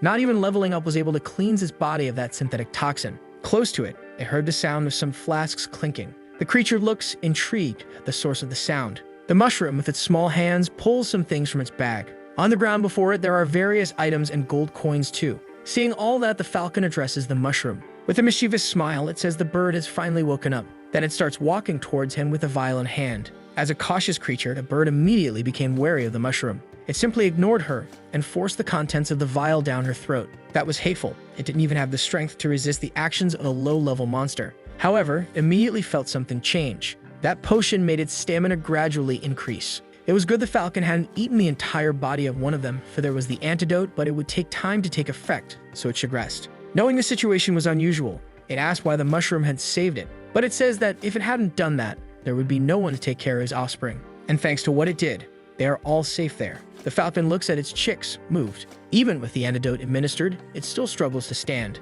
Looking at it, the mushroom said it had no ill intentions and only wanted to go to the mushroom kingdom, as it was just passing through. But the falcon is staring intently at its chicks. It says the path is full of dangers, and even if they manage to get there, as a mushroom, it will be fine, but it cannot stay the same for the piglet. Meanwhile, she dreams of delicious foods. However, the mushroom didn't understand what the falcon had said. It continues, saying the Mushroom King is a famous creature. Not only humans, but any creature that approaches its kingdom is attacked without question. That's why it was outraged when the mushroom asked to be taken there, as it already knew it was dangerous. While it was reflecting, the falcon approached the mushroom. This made it terribly frightened, and it asked what the falcon wanted with it. Frightened, it immediately steps back. The falcon, however, says it's a very strange monster. Not understanding that, it thought the strange one was really that bird. A common mushroom, like it should be a mindless existence, but that is not the case. A low-level and intelligent monster is rare. It would be the perfect supplement for its chicks. That left the small mushroom even more scared. But the falcon lets out a loud laugh. It said it was just kidding, but the mushroom almost released its spores involuntarily.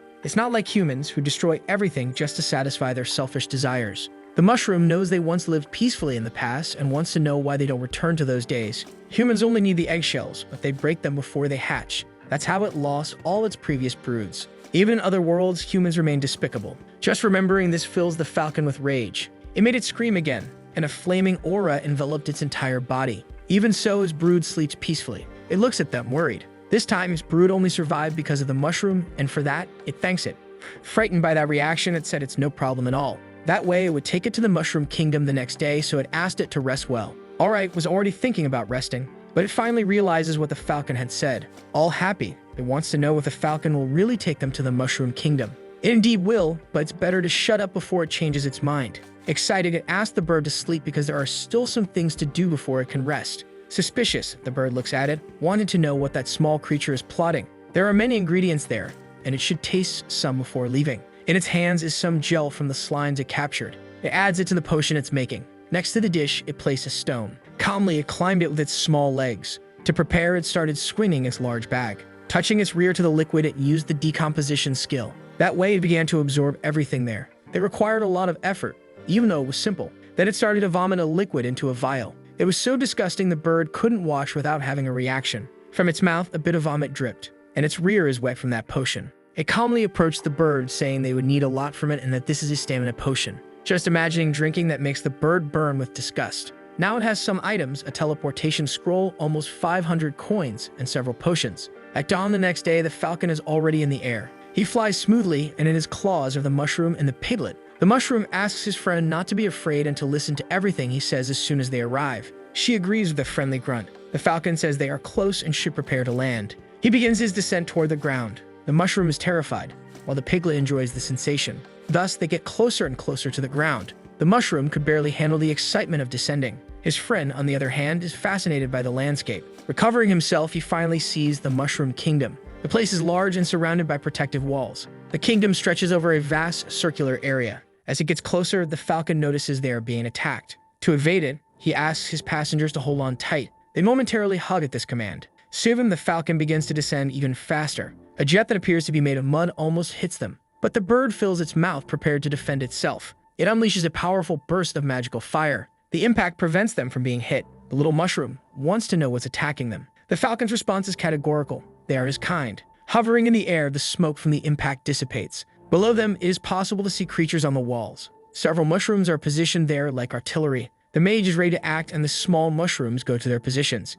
He is at level 44, calm and serene, and uses his magic to make other mushrooms evolve. With a wand in hand, he begins to recite an incantation. Then he touches the mushroom next to him. The little one starts vibrating. It doesn't take long for the vibrations to turn into jumps. It finally transformed into another mushroom full of thorns. It is an explosive mushroom that self-destructs and can take down creatures twice its level. This one is at 24, so it hops a bit in another direction. Now it's lodged at the tip of a cannon. The cannon mushroom is at level 36. It usually shoots mucus, but in its absence, it can fire other objects or mushrooms. Its nose starts to itch. The need to sneeze grows stronger. Once inevitable, it takes more and more breath. Its cannon retracts because of this, until it finally sneezes with relief, launching the explosive mushroom into the sky. Several of these shots are fired. The falcon needs to protect itself, or the result could be fatal. It knows this and waits for the moment to act. Skillfully, it manages to dodge all of them. Up high, the mushrooms that missed stop flying. They immediately explode, releasing spores into the air toward the falcon.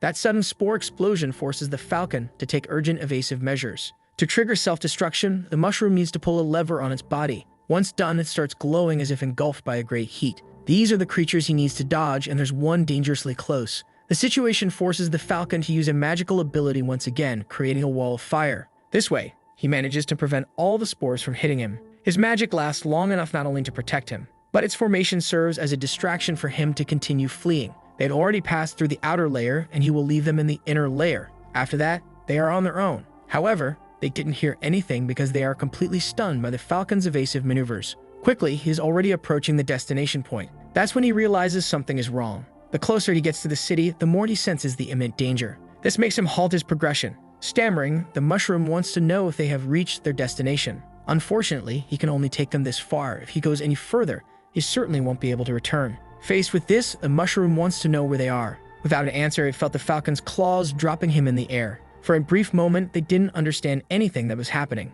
Now he and the piglet are in free fall, but she seems to be loving the experience. As they get closer to the ground, they are also getting closer to a rainbow. The little mushroom hits it with its head. After the first impact, both start sliding down it as if it were a slide. The further they go down, the more they feel that characteristic tickle in their stomachs. They are almost reaching the ground. After bouncing a few times on the grass, the two are finally sitting on the lawn. They remain still, meaning to process everything they just experienced. They felt intense emotions in a short time. The piglet loved the process. Her friend, on the other hand, wished for death. Looking back, he thanked God for not having died. It didn't take long for them to feel a slight tremor in the ground. The tremor grew stronger, making them look at that boulder. Another one also began to vibrate alongside it. There, in that innocent grassy field, they were surrounded by enormous stone mushrooms. The terrifying scene left him petrified. But one of them hesitated, unsure of what to do. And the piglet looked at them innocently. It took a moment for one of them to realize she wasn't a mushroom. But as soon as it noticed, it started shouting angrily. That served as an alert, and now they all knew there was an intruder there. The little mushroom knew they were reacting that way because of the piglet. Brave, she stands firmly on the ground, unafraid. In response, the mushroom gave her a knock on the head as she shouldn't react to that provocation. The best they could do now was run with everything they had. Immediately, the boulders jump into the air. They begin to chase the intruder. They aren't that fast, but unfortunately, they are quite numerous. On the path they were following, more boulders appeared. Not wanting to run into them, they turn around to change direction. And once again, they changed course because there were more hostile mushrooms. Unfortunately, they were now completely surrounded. There was no other option but to take a risk. The little mushroom uses its spore explosion, creating a large cloud of them. The closest boulders can't figure out where they are. One of them looks at the mist, puzzled. The others are the same, as they don't know what happened to the intruders. Within the mist, the mushroom takes some slime jelly and spreads it on the piglet's back. On top of her, he placed part of a mushroom, and he gathered a few more from the ground. While the mist persisted, he worked hard to camouflage her. Around them, the boulders remained, waiting to see where they were. With a confident smile, he told them there was a misunderstanding. As they started to see him partially, they grew angry again. The little mushroom asked for calm and said they were a big family. Seeing this, those who were previously hostile now seemed intrigued. The mushroom introduced them to a new species, the piglet mushroom, which appeared visibly uncomfortable with everything on her body. The scene was too complex for their understanding. One of the mushrooms unfortunately detached from her, and it broke upon hitting the ground. But they still didn't know what that creature was. The little mushroom said she was shedding, which was normal for that species. They began walking calmly while the others were unsure how to react or perhaps were admiring this new being. Once they gained some distance, they started running. Their luck in getting away unscathed was due to the immense stupidity that filled the boulder's understanding. Even so, he felt proud of the disguise because an ordinary mushroom wouldn't have noticed anything. A figure that was there said he was an interesting guy. This made them alert, and the mushroom asked who was there. The samurai thought that it was a monster controlled by a human. He observed them from above, curious about what he saw. From the evaluation, he knew it was Shaitakenobi or samurai, but couldn't gather any additional information. Not even being able to see its level, he knew he couldn't deceive this creature with cheap tricks. Realizing the assessment, he said that only humans have that ability and that he wasn't wrong about him. Trying to avoid conflict, he said they were all mushrooms here, and that there was no need for anything aggressive. The samurai had thrown his hat toward him. The object was almost reaching them. Unable to react against such a powerful being, he just closed his eyes. That samurai had already passed by them without them noticing. Then they heard the sound of his sword returning to its sheath. With his other hand, he caught his hat. There is nothing more to be said. With him protecting that territory, there is no chance for intruders to pass. He is Cage, one of the 4 great generals. But the little mushroom says there was a misunderstanding. However, he notices he has lost a large amount of health. An imperceptible strike had split him into 2 halves. The piglet watches her friend split, unresponsive. His pieces fall before her, lifeless. She can no longer hold back her emotions. The disguise she was wearing fell to the ground. All that remains in the little piglet now is rage. Furious, she begins grunting uncontrollably. Her fury drives her to charge at the samurai. Fearless, she launches her attack, ready to end everything. Without losing his calm and focus, the samurai says all intruders deserve to die. The blow with the sword's hilt was so fast that she only realized it had happened. With devastating results, she can no longer react. The piglet is on the ground, unaware of her surroundings. Meanwhile, the samurai's blade is raised, ready to take her life.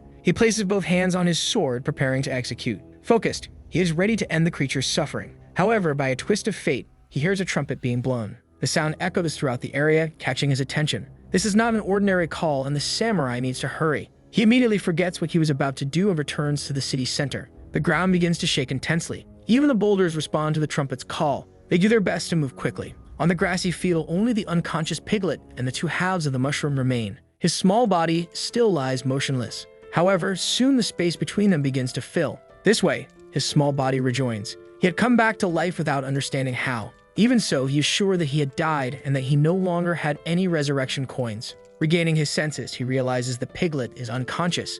Terrified, he goes to her to see if she's okay. The figure grips the mushroom, who fears his companion is not well. Even trying to wake her up, she shows no reaction. Faced with this, the mushroom feels desolate. Imagining he lost his companion, he cries inconsolably. This causes him to release spores involuntarily. The mist dissipates quickly. He laments, saying he is responsible for bringing her there. However, the piglet's nostrils begin to inhale the spores. That causes her to immediately get up, hitting the mushroom's face. She is awake and revitalized as if nothing had happened. Everything happens so quickly that the mushroom still doesn't understand his friend is fine. She looks at him as soon as she notices him. She happily runs to the small mushroom, thinking he had also perished. The piglet licks him non-stop, but he doesn't mind as he's relieved she's okay. Wiping his tears, he believes she had passed away. Once again, the sound of the trumpets echoed, catching the dude's attention. That sound produces unexpected reactions in him. The piglet finally notices her friend is acting differently. The small mushroom appears to be in a hypnotic state. She grunts a few times, but he walks like a zombie. With her mouth, she tries to drag him to another place. Exerting force, her bite becomes stronger. Being pulled and bitten snaps the mushroom out of it. He doesn't know what just happened, only that his head hurts a lot. The piglet looks at him once more, hoping he's back to normal. But the sound of the trumpet echoed once again throughout the place, making the small mushroom fall back into his hypnotic state. This time he starts running toward the sound. The piglet is surprised by her friend's speed. She runs after him so that he doesn't reach the city. There is a waterfall descending through that area. The water cascades down from a high point, following its course through the landscape. Various mushrooms are advancing as if heading into battle. On the other side, there are many people gathered to fight them. The explorers clash with the mushrooms violently. A man with a repugnant bald head defends against the attack of a small mushroom. He is a level 33 D-class warrior and eliminated the creature with a single strike. Another level 29 swordsman trusts his rear to this warrior. His perception keeps him alert to his surroundings. Skillfully, he manages to slice up some mushrooms. Since there are many, a small one approaches him with a spear. But the creature's attack is thwarted as it is struck by an arrow. Its small fumble body falls lifeless to the ground. The one who saved him was a level 21 archer, alerting him to the constant danger but promising to protect his flanks. He said now was not the time for distraction and that the real battle had yet to begin. Several level 19 mushrooms join the battle. They should protect themselves immediately as they are using a swarm technique. A pair of hands begins to cast a spell. Immediately, all the small mushrooms turn into large ice blocks. Frozen, they become easy targets, and one is pierced by an arrow. Another is sliced by a sharp sword, and some others are crushed by the spikes of a shield. The one who came to assist is a rank C mage. This is Taha, a level 38 ice mage. They're under orders from the vice leader. Massive metal forms begin to move. These are mecha mushrooms at level 41. Unable to dodge the attack, the mage conjures an ice barrier. However, the mushroom's drill is strong enough to break through it. Faced with the unexpected, his eyes are filled with despair. The others scream in panic as there is nothing they can do. A loud explosion occurs and the ground is torn up, sending debris flying. Now the small mage writhes in agony as a significant portion of his torso is gone. More of those deadly mushrooms soon appear. In the midst of the crowd, someone shouts for Taha. This person wields a large staff with a red stone at its tip. Immediately, the instrument begins to glow intensely. The man prepares to launch his flaming spear at the mushrooms. It flies swiftly toward the first target. The impact is completely destructive. This is Waga, the leader of these people, a level 49 fire mage, and he tells Taha to hold on because he will take him to the city. The archer knows that if he leaves the battle, he will face punishment from his guild. Meanwhile, Taha writhes in pain, saying he doesn't want to be logged out of the life server yet because he's still too young. Waga doesn't care about the punishment. His principles are non-negotiable, and it seems the guild treats them as disposable material as they haven't done anything in the battle so far. As they talk, they hear a characteristic sound coming from the air. Another one of those mushrooms prepares to attack. This time, the warrior manages to parry the attack with his shield. It's not the time for conversation or argument. They are on the battlefield, and every second there is dangerous. With effort, he manages to repel the creature away. The mushroom falls to the ground but doesn't take any damage. This allows the swordsman to take advantage of the opportunity. He stomps the ground forcefully to launch himself into the air. As he lands, he delivers a precise stab to the mushroom. Once inside it, the sword begins to vibrate. Soon, there is no more life or hostility left in that creature. Waga suggests everyone leave with him as they are only serving as cannon fodder for the stronger ones. But the swordsman disagrees with him, saying that's how the guild selects the strongest, and abandoning the battle now is something only fools would do. Now there are many injured people there and many destroyed mushrooms. It's time for them to show their strength, and there's no better way than to accomplish the mission of subjugating the Mushroom Kingdom. The warrior agrees, saying he is old and still in rank T, but he will do his best to help. In front of the swordsman, the others advance into battle. That swordsman hopes to one day be recognized as the Sword Saint. Waga heard everything but said nothing more. Even as the team leader, the bald man recognizes that it is this ambitious young man who has kept everyone united. The archer is motivated and says she believes in him. Once again, the trumpet is blown by the mushroom. That curious sound heightens everyone's alertness. The wounds covering one of them begin to react. It is regenerating to the sound of the trumpet. In response, the archer warns that the monsters are regenerating. The small mushrooms rise, ready to fight once more. All those they had killed are now alive again. The body the swordsman was leaning on is alive again. Realizing this, he panics. He stabs it repeatedly, but the bald man tells him to stay calm and that they need to regroup now. However, something happens right in front of him, but he cannot react. Someone had struck him with such force that even his shield was shattered. The other two don't understand what happened to the bald man, who now has his face turned inside out. This leaves the once brave swordsman horrified. Wada feels the same shiver running through his body. It's a muscular mushroom, a juice-loving, needle-fearing one at level 47. Furious, the fire mage promises to burn each one of them there. A great fiery aura envelops him as he rises from the ground. Once his attack is ready, he directs the large fireball at his enemy. The flames advance swiftly, and the juice-loving mushroom realizes that if it doesn't act, it will be roasted. What he hadn't noticed was that someone nearby was wielding a wand. A mushroom mage was using its magic. Next to the buff mushroom, a tiny one began to glow. With the magic, it had evolved instantly. Its cap was large enough to shield against the fireball's attack. That was the fire mage's most powerful attack, and it was blocked effortlessly. Meanwhile, another mushroom let out a big sneeze, and from his barrel, a projectile was fired. The fire mage was hit by this attack. To the despair of his companions, he falls to the ground, unresponsive. The sneezing mushroom uses its many legs to reposition itself. This time, it's preparing to launch an explosive mushroom. Several of them are preparing to do the same. A massive artillery barrage is about to be launched toward the humans. Faced with the imminent danger, an order is given on the battlefield for them to spread out and protect themselves from the spores. The shots are finally fired in their direction. Destruction and carnage fill the prairie, and from above, people watch everything from the safety of a flying ship. The vessel navigates securely above them. Inside it are apparently the most powerful members of this guild. Yubel, a sword general at level 69 and rank A, asks Lilith if the target is ready. Through a crystal ball, she visualizes the Mushroom King. She is a beast tamer at level 62, and controlling a creature from afar while avoiding the king's influence is difficult. Nea, a ninja at level 64, tells her to hurry, as people are dying below, creating a distraction. Even if they are weak, they are still his companions, and it bothers him to just stand up there doing nothing. Marion is a high priestess at level 68, and she watches everything in silence. A young man says her power cannot be wasted on low-level monsters. This is Borka, a gunslinger at level 67, and he says the priestess cannot support cannon fodder. The ninja suggests they go down then, as the mushroom army is getting stronger, but the shooter says that in this guild, they only value results. Sentimentality has no place here, and until the leader says something, they will do nothing. Sitting on a throne is the leader of this guild, Hidgilheim, a fire mage at level 129. On the battlefield, they continue to defend themselves from the humans. A mushroom pulls out strands of hair from its head. It is a needle mushroom, and it is at work. Pulling out each of its hair strands is painful. Ordinary mushrooms approach it. As they get close, it hands the small one its strand of hair. This causes a reaction in the creature's body. It now has a small hand to hold this object, and small feet for moving. This transformed it into a level 19 soldier, and it does the same for all the small ones approaching it. Since there were many of them, it had to pull out several strands of hair. Running its hands over its head, it realized the worst had happened. It was bald. Feeling anger for being a bald mushroom, it channels its rage. The force of its anger causes the hair to start growing back. Its transformation was complete, and it had hair again without using minoxidil. Apparently there are no more mushrooms to take its hair, it just didn't want to be bald. There are mushrooms of all kinds, and they are all prepared to defend the kingdom. From above, the Mushroom King observes everything happening. Near him, a different mushroom approaches. The creature has a sinister look.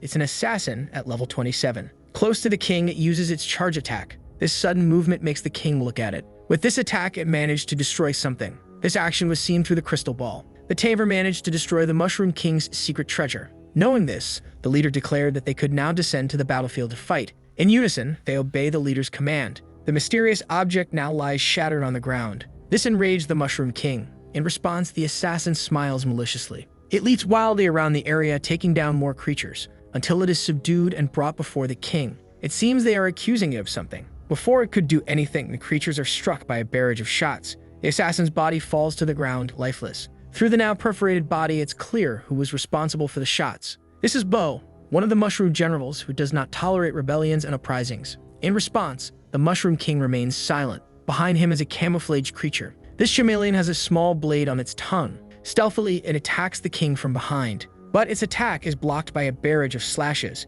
Its body and tongue are now in several independent pieces. The sword that did this returns to its sheath. The samurai had protected his king from an attack. Bo wants to know why he took so long. She thought he had died. He says he also encountered a mushroom controlled by humans and is surprised that the invaders have gotten so deep into their territory. With his hands, the king picks up the body of the traitorous mushroom. Knowing that one of his own was used in this manner fills him with rage. The body's fluids begin to flow. The body starts to liquefy as the king absorbs it, until there is no body left to absorb. The king's cape flutters in the air, trembling. This was the last straw, and he orders his army to advance with full force against the enemies. The piglet bites her friend, trying to make him stop, but he keeps walking, completely out of control of his actions. When the trumpet was broken, something happened to him. The small mushroom now has control over his body. He doesn't even know what happened, as he had no control over his body. Before them, the battle between the humans and mushrooms rages fiercely. Curious about what's happening, he moves closer. Several small creatures are emerging from a larger mushroom. They keep fighting, and their numbers seem endless.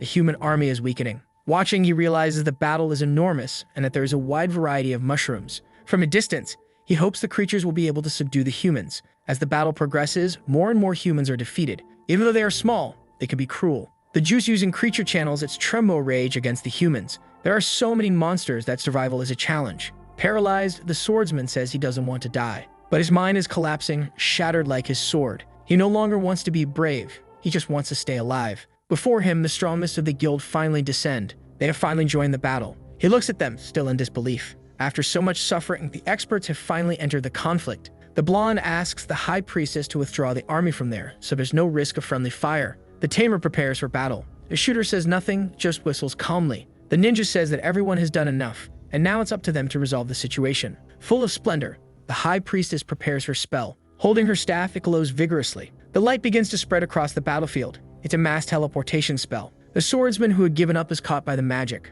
A bubble forms around him, making him levitate. To the mushroom's surprise, all the humans are now in floating bubbles. Injured or not, they are all being taken out. The bubbles ascend into the sky, climbing higher and higher. The mushrooms are now uncertain about what is happening. The eyes of the high priestess glow intensely. A magic circle is conjured and the rescue people disappear. This takes a lot out of her capabilities. But now there is not a single person left who fought the creatures. The magical glow begins to fade slowly. Before the puzzled creatures, only that small group of humans remains. The blonde doesn't want to waste time and tells them to finish these enemies quickly. A single swing of his massive sword shakes the air. To brace himself, his foot destroys the ground beneath him. His grip is precise and powerfully firm. He roars, announcing he will unleash a powerful attack. The devastating blow is executed in the hero's blade. The cutting wave advances relentlessly, slicing everything in its path. A line of devastation is carved into the battlefield. Without hesitation, the ninja leaps from his position. Once airborne in position, he uses his techniques. Clasping his hands, he uses a move popularized by a boy in an orange jacket.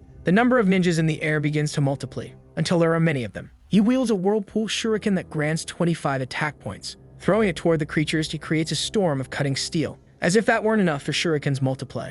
Countless of them begin to fall from the sky. The remaining monsters are severely struck by this attack. A mage reacts, refusing to stand idly by. A large mushroom appears among its ranks. Its cap is enormous, shielding its allies like an umbrella. Its structure is also strong enough not to be pierced, but capable of deflecting the attack. The mages gather and begin casting more spells. However, one of their faces suddenly explodes. It doesn't take long for the others to meet the same fate. This puts the other mushrooms on high alert. The barrel of a gun smokes. The shooter had been the one responsible. Before him is a sneezing mushroom that saw everything but could do nothing. It is now furious over what happened. So it and its companions launch an artillery barrage. The explosive mushrooms rush toward him at high speed. But he isn't worried, claiming they are too slow. Calmly, he loads another cartridge into his shotgun. He tosses it into the air like a coin. It lands perfectly positioned in the gun. Now it's cocked and ready. Once loaded, he aims his rifle at the creatures. That single shot releases several small projectiles. Like a hailstorm of incandescent pellets, he stops the explosive mushrooms. Furthermore, his bullets aren't halted by them.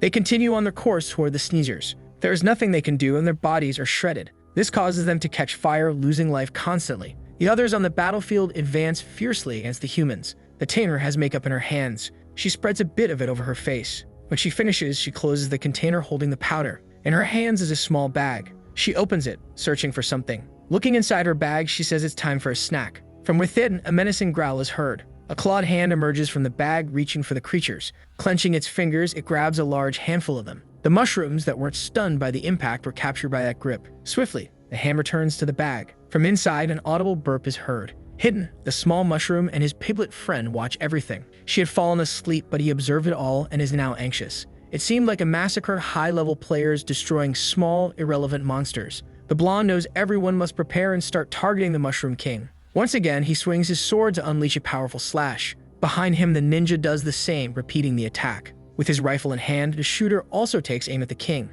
Those three powerful attacks are launched. The synchronized strike merges them together. Now they form a single powerful blast. It advances dangerously toward the Mushroom King. Even at the brink of impact, he does not move. As time passes, the attack gets closer to him. However, the ground before him begins to crack. The earth rises up in front of the attack. A solid mass has emerged there. This structure serves as a wall blocking the attack. The humans simply watch as if expecting it wouldn't be easy. A pair of blue glowing eyes becomes visible, and a confident smile. A powerful diamond mushroom had risen. The attack took only 1 point of life from it. The creature is at level 92 with almost 10,000 defense. The Mushroom King is utterly enraged. Cage prepares for battle. Garrett is a mage and also one of the 4 generals. Bo was also ready to defend the kingdom. The most powerful warriors among the mushrooms had finally entered the battlefield. It was an unexpected surprise for them. The humans continue advancing through the terrain. It's the first time the ninja has seen a diamond mushroom, and the shooter had seen one before, but not as large as this. Its eyes must be worth a fortune.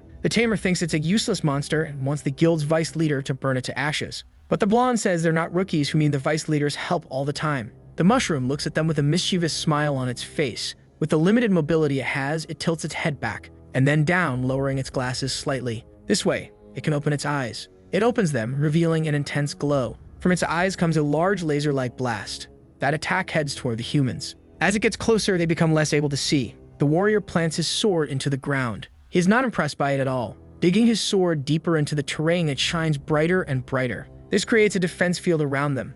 Meanwhile, the High Priestess prepares to act. A scale and a feather appear in the air. She uses a powerful technique, the favor of the goddess. The beams emitted by the diamond mushroom are closing in. They strike the blonde's barrier with full force. But his and the priestess's technique holds strong. The attack beams are deflected in other directions. A stone is struck by the beam. Immediately, it and its surroundings transform into diamonds. Soon, the entire ground around them turns to diamond. Wherever those beams touch, the material becomes diamond. The shooter's greed grows, knowing if they could collect all that, they'd be rich. Focused, the mushroom hasn't stopped its attack, and the priestess needs to maintain her focus on her technique. The warrior is also being exhausted. His barrier begins to crack, and his hands and swords start turning to diamond. The barrage of light continues to progress. Gradually, it dissipates, ceasing to exist. The diamond mushroom had ceased its attack. It looks ahead for a moment. Then it throws its head back quickly. Now its eyes sport the coolest sunglasses in the region. To recharge its energy, it looks up, absorbing the sunlight. As it does this, the humans are still alive in the distance, but the warrior's hands and part of his sword were damaged. He's panting, thinking that if it weren't for the priestess's help, they all would have died. The tamer approaches him, concerned about his hands. He acknowledges her concern, having tried using potions, but none of them worked. Then the priestess stands beside him. Kneeling, she places her hands over the warrior's hands. Wings emerge from her back. They grow larger, scattering feathers around. She focuses intently on what she is doing. Her lips approach the crystallized part. She then kisses the crystal softly. This fills the warrior with hope. Slowly, both his hands and the sword return to their normal state. Watching this, the ninja is impressed by the capabilities of an S-level priestess. Finally healed, the warrior stands up. He feels even stronger than before, and the ninja remarks that in a team meant for defeating bosses, damage isn't the most important factor. The shooter warns them to get ready because the fight isn't over yet. As they talk, a shot approaches them. The bullet is dangerously close now. Reacting quickly, the warrior destroys it, stating that their enemies are already there. Everyone forms up, but they can't see any creatures. However, the shooter's keen hearing picks up something. He immediately fires in the direction of the sound. His bullets precisely collide with the incoming bullets. They explode in the air like bombs. In response, the ninja performs a series of hand signs, popularized by a boy in an orange jacket who liked a guy in a blue sweater. He finally completes the ritual. With his eyes glowing, he begins the magic detection process. He spots 3 distinct figures ahead. He alerts the others that the enemies are using stealth techniques and are approaching from the front. The mushroom samurai then unleashes a few slashes. The force and destructiveness of the attack cause the humans to scatter. The blonde says that each of them should focus on one enemy, and they all follow the instruction. The samurai tells them to fall back and block the path. They cannot allow them to get close to their king. With that, they retreat and initiate their counterattack. Facing the imminent attack, the ninja gets ready. He crouches to track the enemies.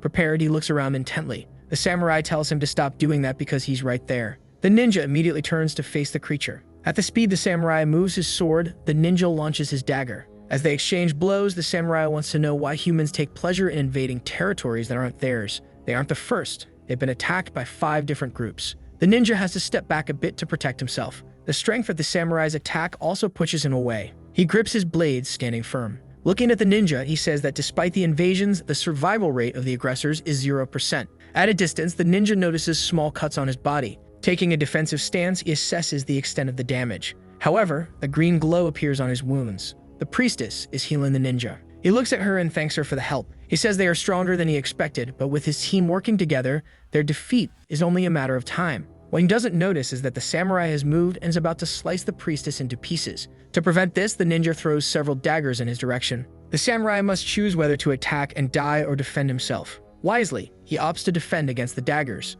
Determination fills his eyes in battle. Another dagger is coming his way. Appearing near him, the ninja says not to run away as he is his opponent. Once again, they begin to exchange several blows. While he battles the samurai, the shooter lines up his shot. His goal is to keep his target fully distracted. He's about to pull the trigger, but Bo catches his attention. From behind him, she asks what he's doing, and in a panic, he says he will surrender. But her pistol fires mercilessly. A large hole is marked in the stone, but the body isn't normal. There was just a decoy that is now vanishing. Bo realizes what's happening. Behind her, some projectiles are already approaching. She jumps quickly to react, firing her pistols several times. She makes her bullets hit the ones coming her way. Her reaction time is excellent, and the shooter thought he could take her down from there. But Bo is also highly skilled.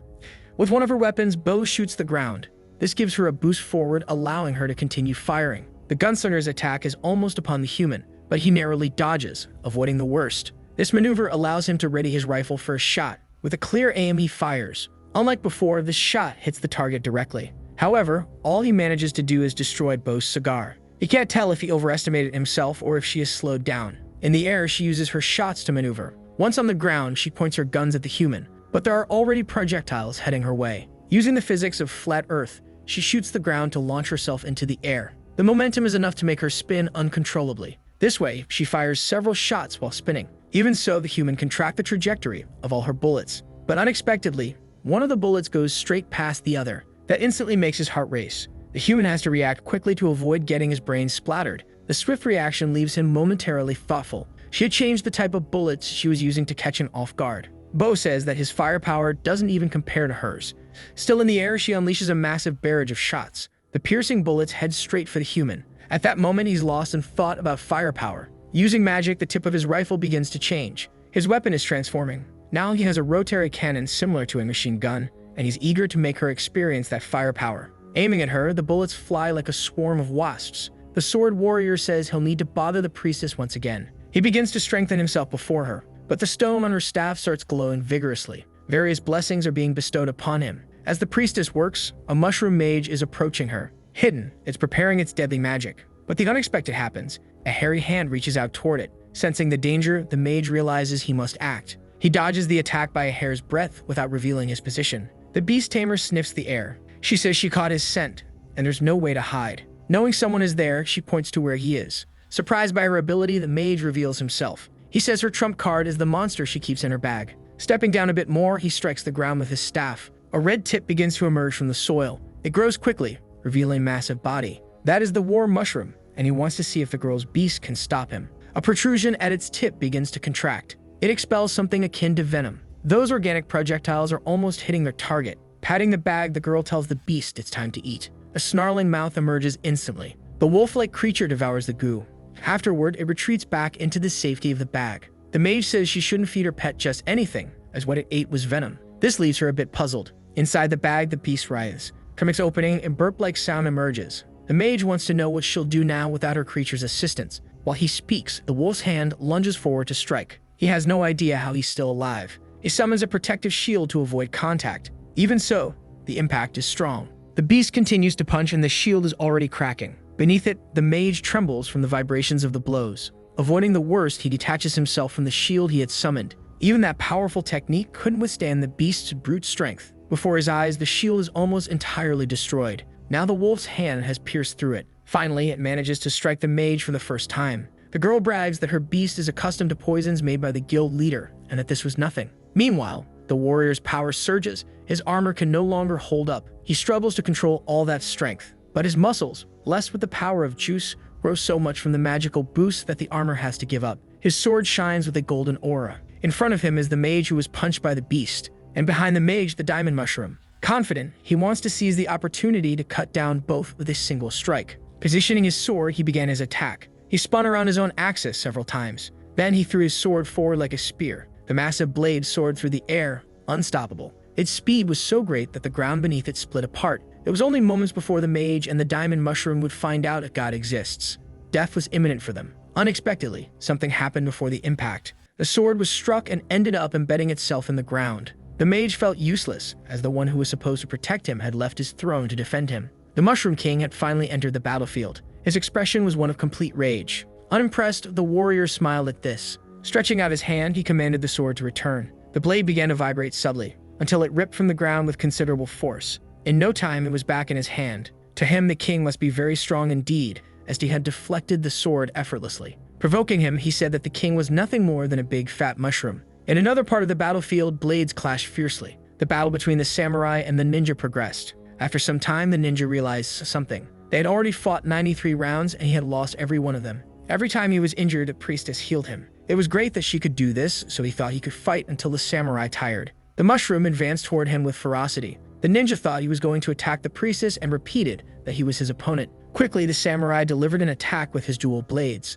The samurai acknowledged that he knew this and that his target was always the ninja. The strike was so fast that he couldn't even react. But the blow didn't fully penetrate his armor. He had been saved by the priestess, who made his skin as hard as stone. With the assistance of his companions, he didn't want to lose. But the wound on his chest grew larger, until it became too big, causing blood to gush from it. Even the priestess was hurt due to the strain. She needed to retreat a bit further. Her white robes were now stained with blood. On the ground lay the body of the ninja, subdued. Putting his hat back on, the samurai reminded him that he had already mentioned the survival rate of the invaders, which was an incredible 0%. In the other battle, the shooter's machine gun kept roaring. Grinning like a maniac, he asked if that was enough firepower for her. The bullet casings piled up on the ground. The situation made Bo rethink her approach. She holstered her pistol. With one of her hands, she tore a small piece of her cape. She squeezed the piece tightly, until it formed a small ball. Loading her weapon with it, she aimed and fired a single shot. That small projectile expanded into a net. Its strength was great enough to catch all the bullets. The shooter scoffed, saying it was useless, and that she'd make his life easier if she decided to die already. There was a shadow behind the ball that had caught the bullets. Thinking it was his opponent, he bid farewell and fired again in that direction. But what remained after the shots was not a body. He realized he had fallen for a distraction. His sharp hearing picked up something. The grass had shifted due to an air disturbance. He knew he had to act quickly. He switched weapons once again, returning to the rifle he carried. With it on his shoulder, he fired a few more shots, skillfully blocking the bullets that were heading his way. Bo commented that she had hoped he'd be dead, and that he reacted very quickly for a human. He replied that he wouldn't be hit by the trash she was firing, but was intrigued by how she managed to get into his blind spot so quickly. Lighting a match, he said that powerful bullets and rate of fire aren't everything for shooters. That's a basic principle. The bullets had slowed because she was using fumble spores. Preparing to fire, he stated that they were in the middle of a battle and that she talked too much. With a serious expression, she told him he should pay more attention to things. He finally realized something was off. In the grass around him, some objects were being set up. They were mushrooms with a peculiar shape. He couldn't even tell what those foolish things were, until one of them pressed the button on top of its head. All of them did the same, emitting an intense light. By the time he noticed, it was too late. The brightness blinded him momentarily. He needed to move away from there to regain his vision. Backing up, he hoped to recover his sight soon. Bo says that some mushrooms emit a beam of intense light as soon as they are born. The only sense he has left to defend himself is his hearing. Even though he can't see her, he can still hear, and he hopes she keeps talking. But he doesn't notice more mushrooms sprouting around him. This time, it's one that looks like it's filled with speakers. His hearing picks up their growth, but he can't tell what kind they are. A deafening sound blasts from them. The force of this sonic wave is enough to damage his eardrums. With his senses impaired, he has no idea where she is. Some mushrooms emit a deafening sound upon sprouting. Desperate, he covers his ears with his hands for protection. Trying to escape, he steps backward, moving away from the noise. He's completely disoriented by it. As he steps back, he accidentally steps on a specific mushroom. It begins to grow immediately. Its vigorous growth propels the human into the air. Part of her plan, he is bounced from one mushroom to another. Some mushrooms grow to extraordinary heights in an instant. After all this, he falls to the ground, still disoriented. But now, another variety of mushrooms surrounds him. He begins to open his eyes slowly. With his vision blurred, he realizes it's not just grass around him. Now that he can see a bit again, he tries to stay calm, knowing he only needs one good shot. Furious, he punches the ground with one of his hands. This causes the mushrooms around him to react. All he feels is rage at being overpowered by mere mushrooms. The ones in front of him begin making noises. They start to swell dangerously. From the tops of their heads, they release a dark orange cloud. The cloud is released by the others as well. They are explosive clouds, potentially deadly. The shockwave repels him, sending him crashing through several of them. These mushrooms sense the intentions of living beings. If they are friendly, they release healing spores, but if hostile, they explode. As he harbors hostile intentions, he triggers multiple explosions.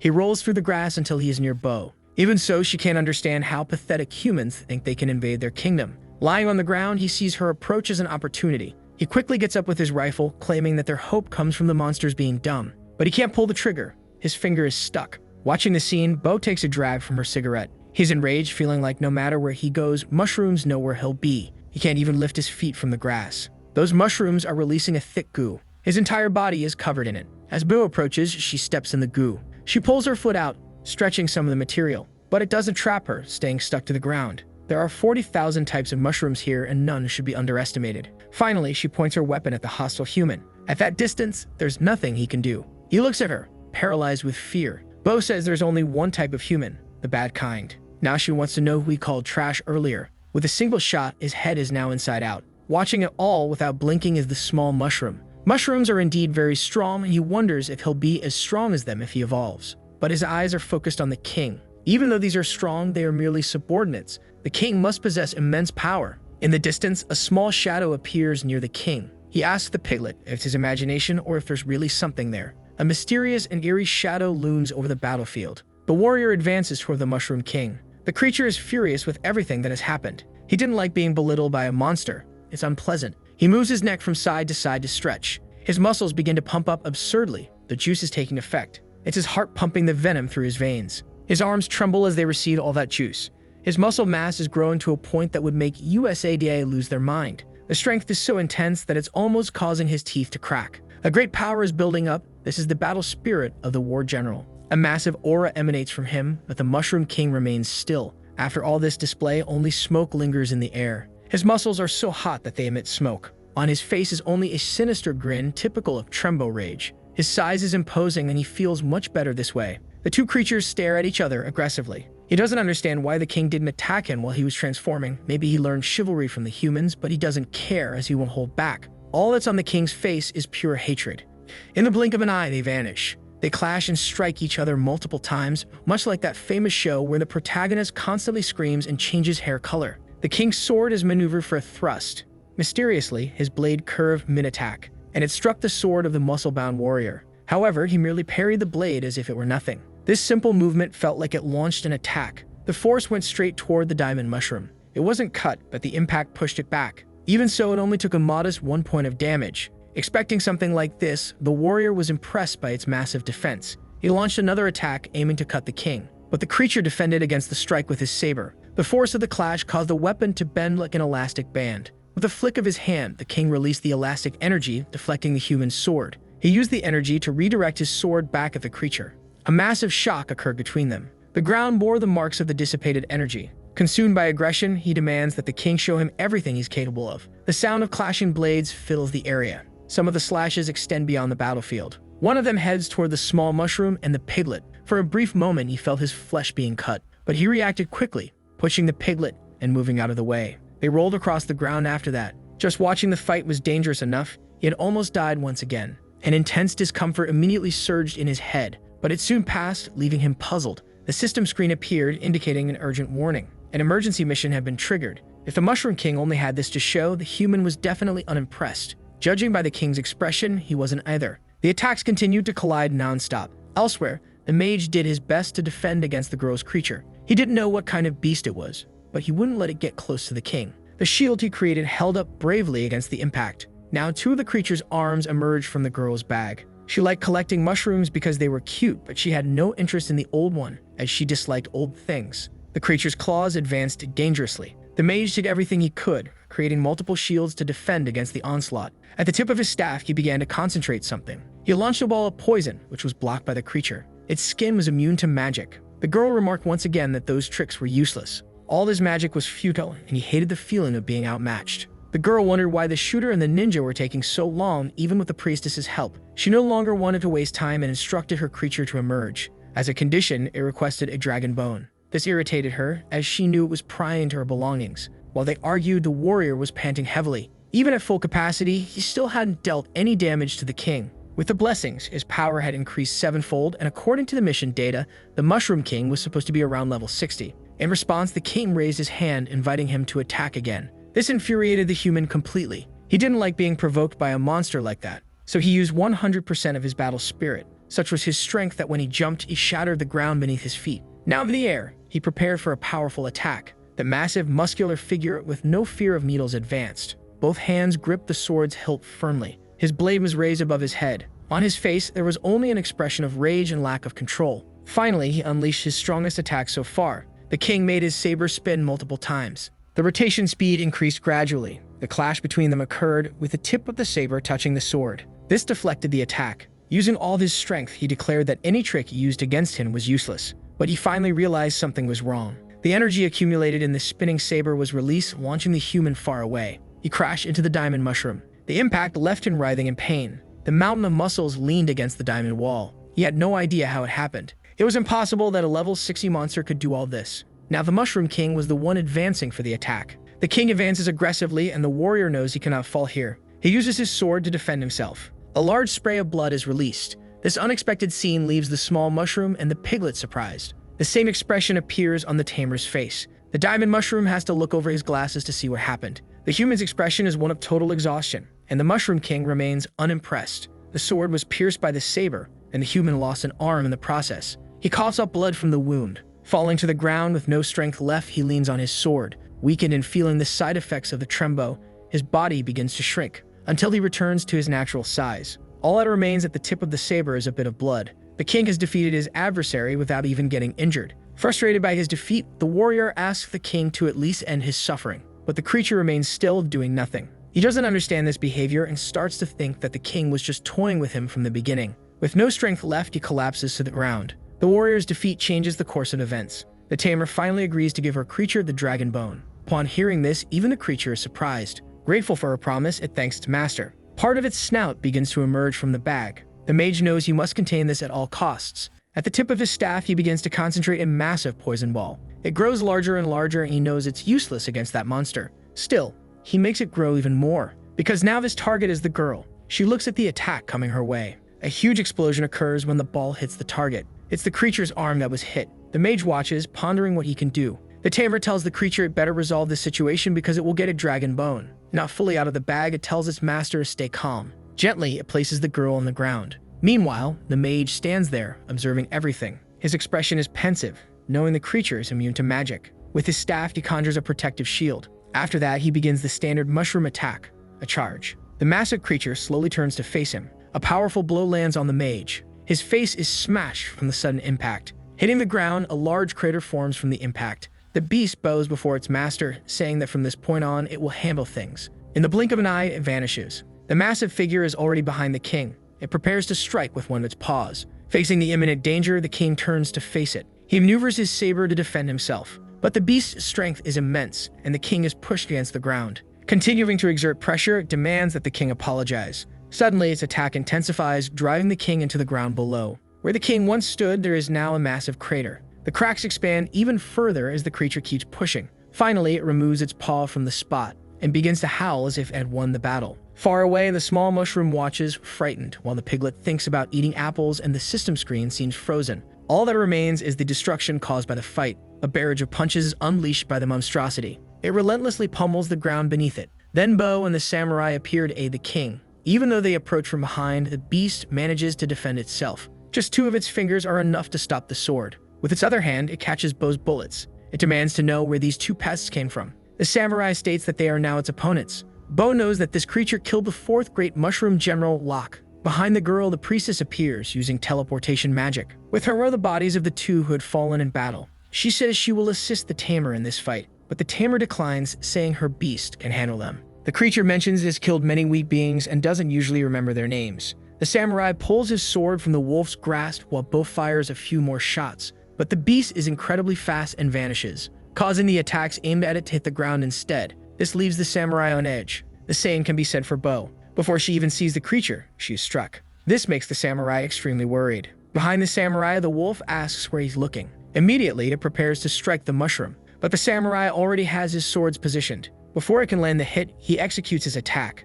The slash moves through the air toward the wolf. A great impact follows. It's enough to push the creature back. It leaves a small cut on its hand, which surprises it. The three mushroom generals gather for the battle. Behind his samurai, the mage uses one of his spells. It's a magic detection spell extending throughout the area. The analysis spreads quickly, reaching the creature. Once it makes contact, he shares his senses with his companions. Knowledge is transmitted through the magic. Bo receives the information, and so does the samurai. Seeing their coordination, the beast smiles. Within a 50-meter radius, it can sense the beast's movements and relay them to his companions. Smirking at this, the wolf begins to move. Its silhouette starts to fade. Soon, there is nothing left where it once stood. Even with the magic, the three realize that it simply vanished. This is incomprehensible to the mushroom mage. The creature is moving rapidly, outside the range of his magic. By doing so, it gains even more speed. Suddenly, it executes one of its attacks, hitting its target. Bo and the samurai now stand back to back. He knows he needs help to win. Anxiety fills her expression. They are now surrounded by a powerful creature that moves rapidly.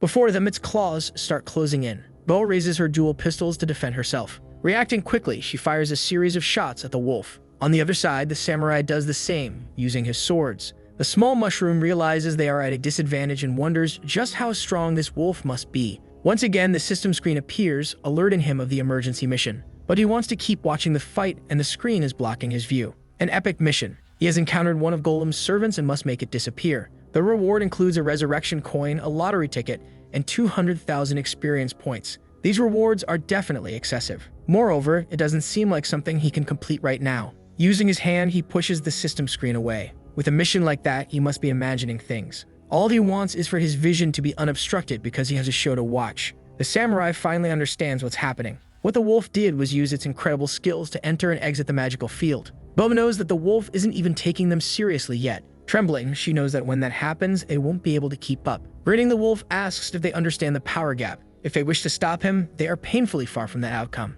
Before they realize it, the samurai is struck. Almost simultaneously, the same happens to Bo. The force is so great that they are thrown far away. In the end, pawns will always be pawns. But he was once a king who was known as Lycan, ruler of the polar wastelands, a werewolf king of level 92. They were thrown far away, coincidentally, near the mysterious figure. Both are badly injured, and Bo suggests that the samurai flee, but he won't leave her alone. The figure remains there beside them, and the small mushroom and the piglet observe everything. It seems they cannot see that shadow and can't tell if it is a human or a monster. Maybe it is the follower of Golem that the system warned him about. Looking at it, he used his evaluation skill. The mysterious creature started to be assessed. However, the system cannot do it. Whenever this went wrong, the system would say his level was too low. This time, it simply returned an error. The creature seemed to sense something and looked in the direction of the mushroom. Noticing this, he felt frightened. Then the shadow vanished from where it was. To the mushroom's complete despair, it was now in front of him. The shadow stared at him intently, but he was paralyzed with fear. Faced with the potential danger, he began to sweat cold. In just an instant, it had appeared before him. Looking to the side, he noticed the piglet didn't react as if she wasn't seeing it. Part of the shadow's cloak began to change shape. It had transformed into a large black blade. The mushroom realized his life was at risk. It approached his face. If he moved, he would die, but if he stayed still, he would also die.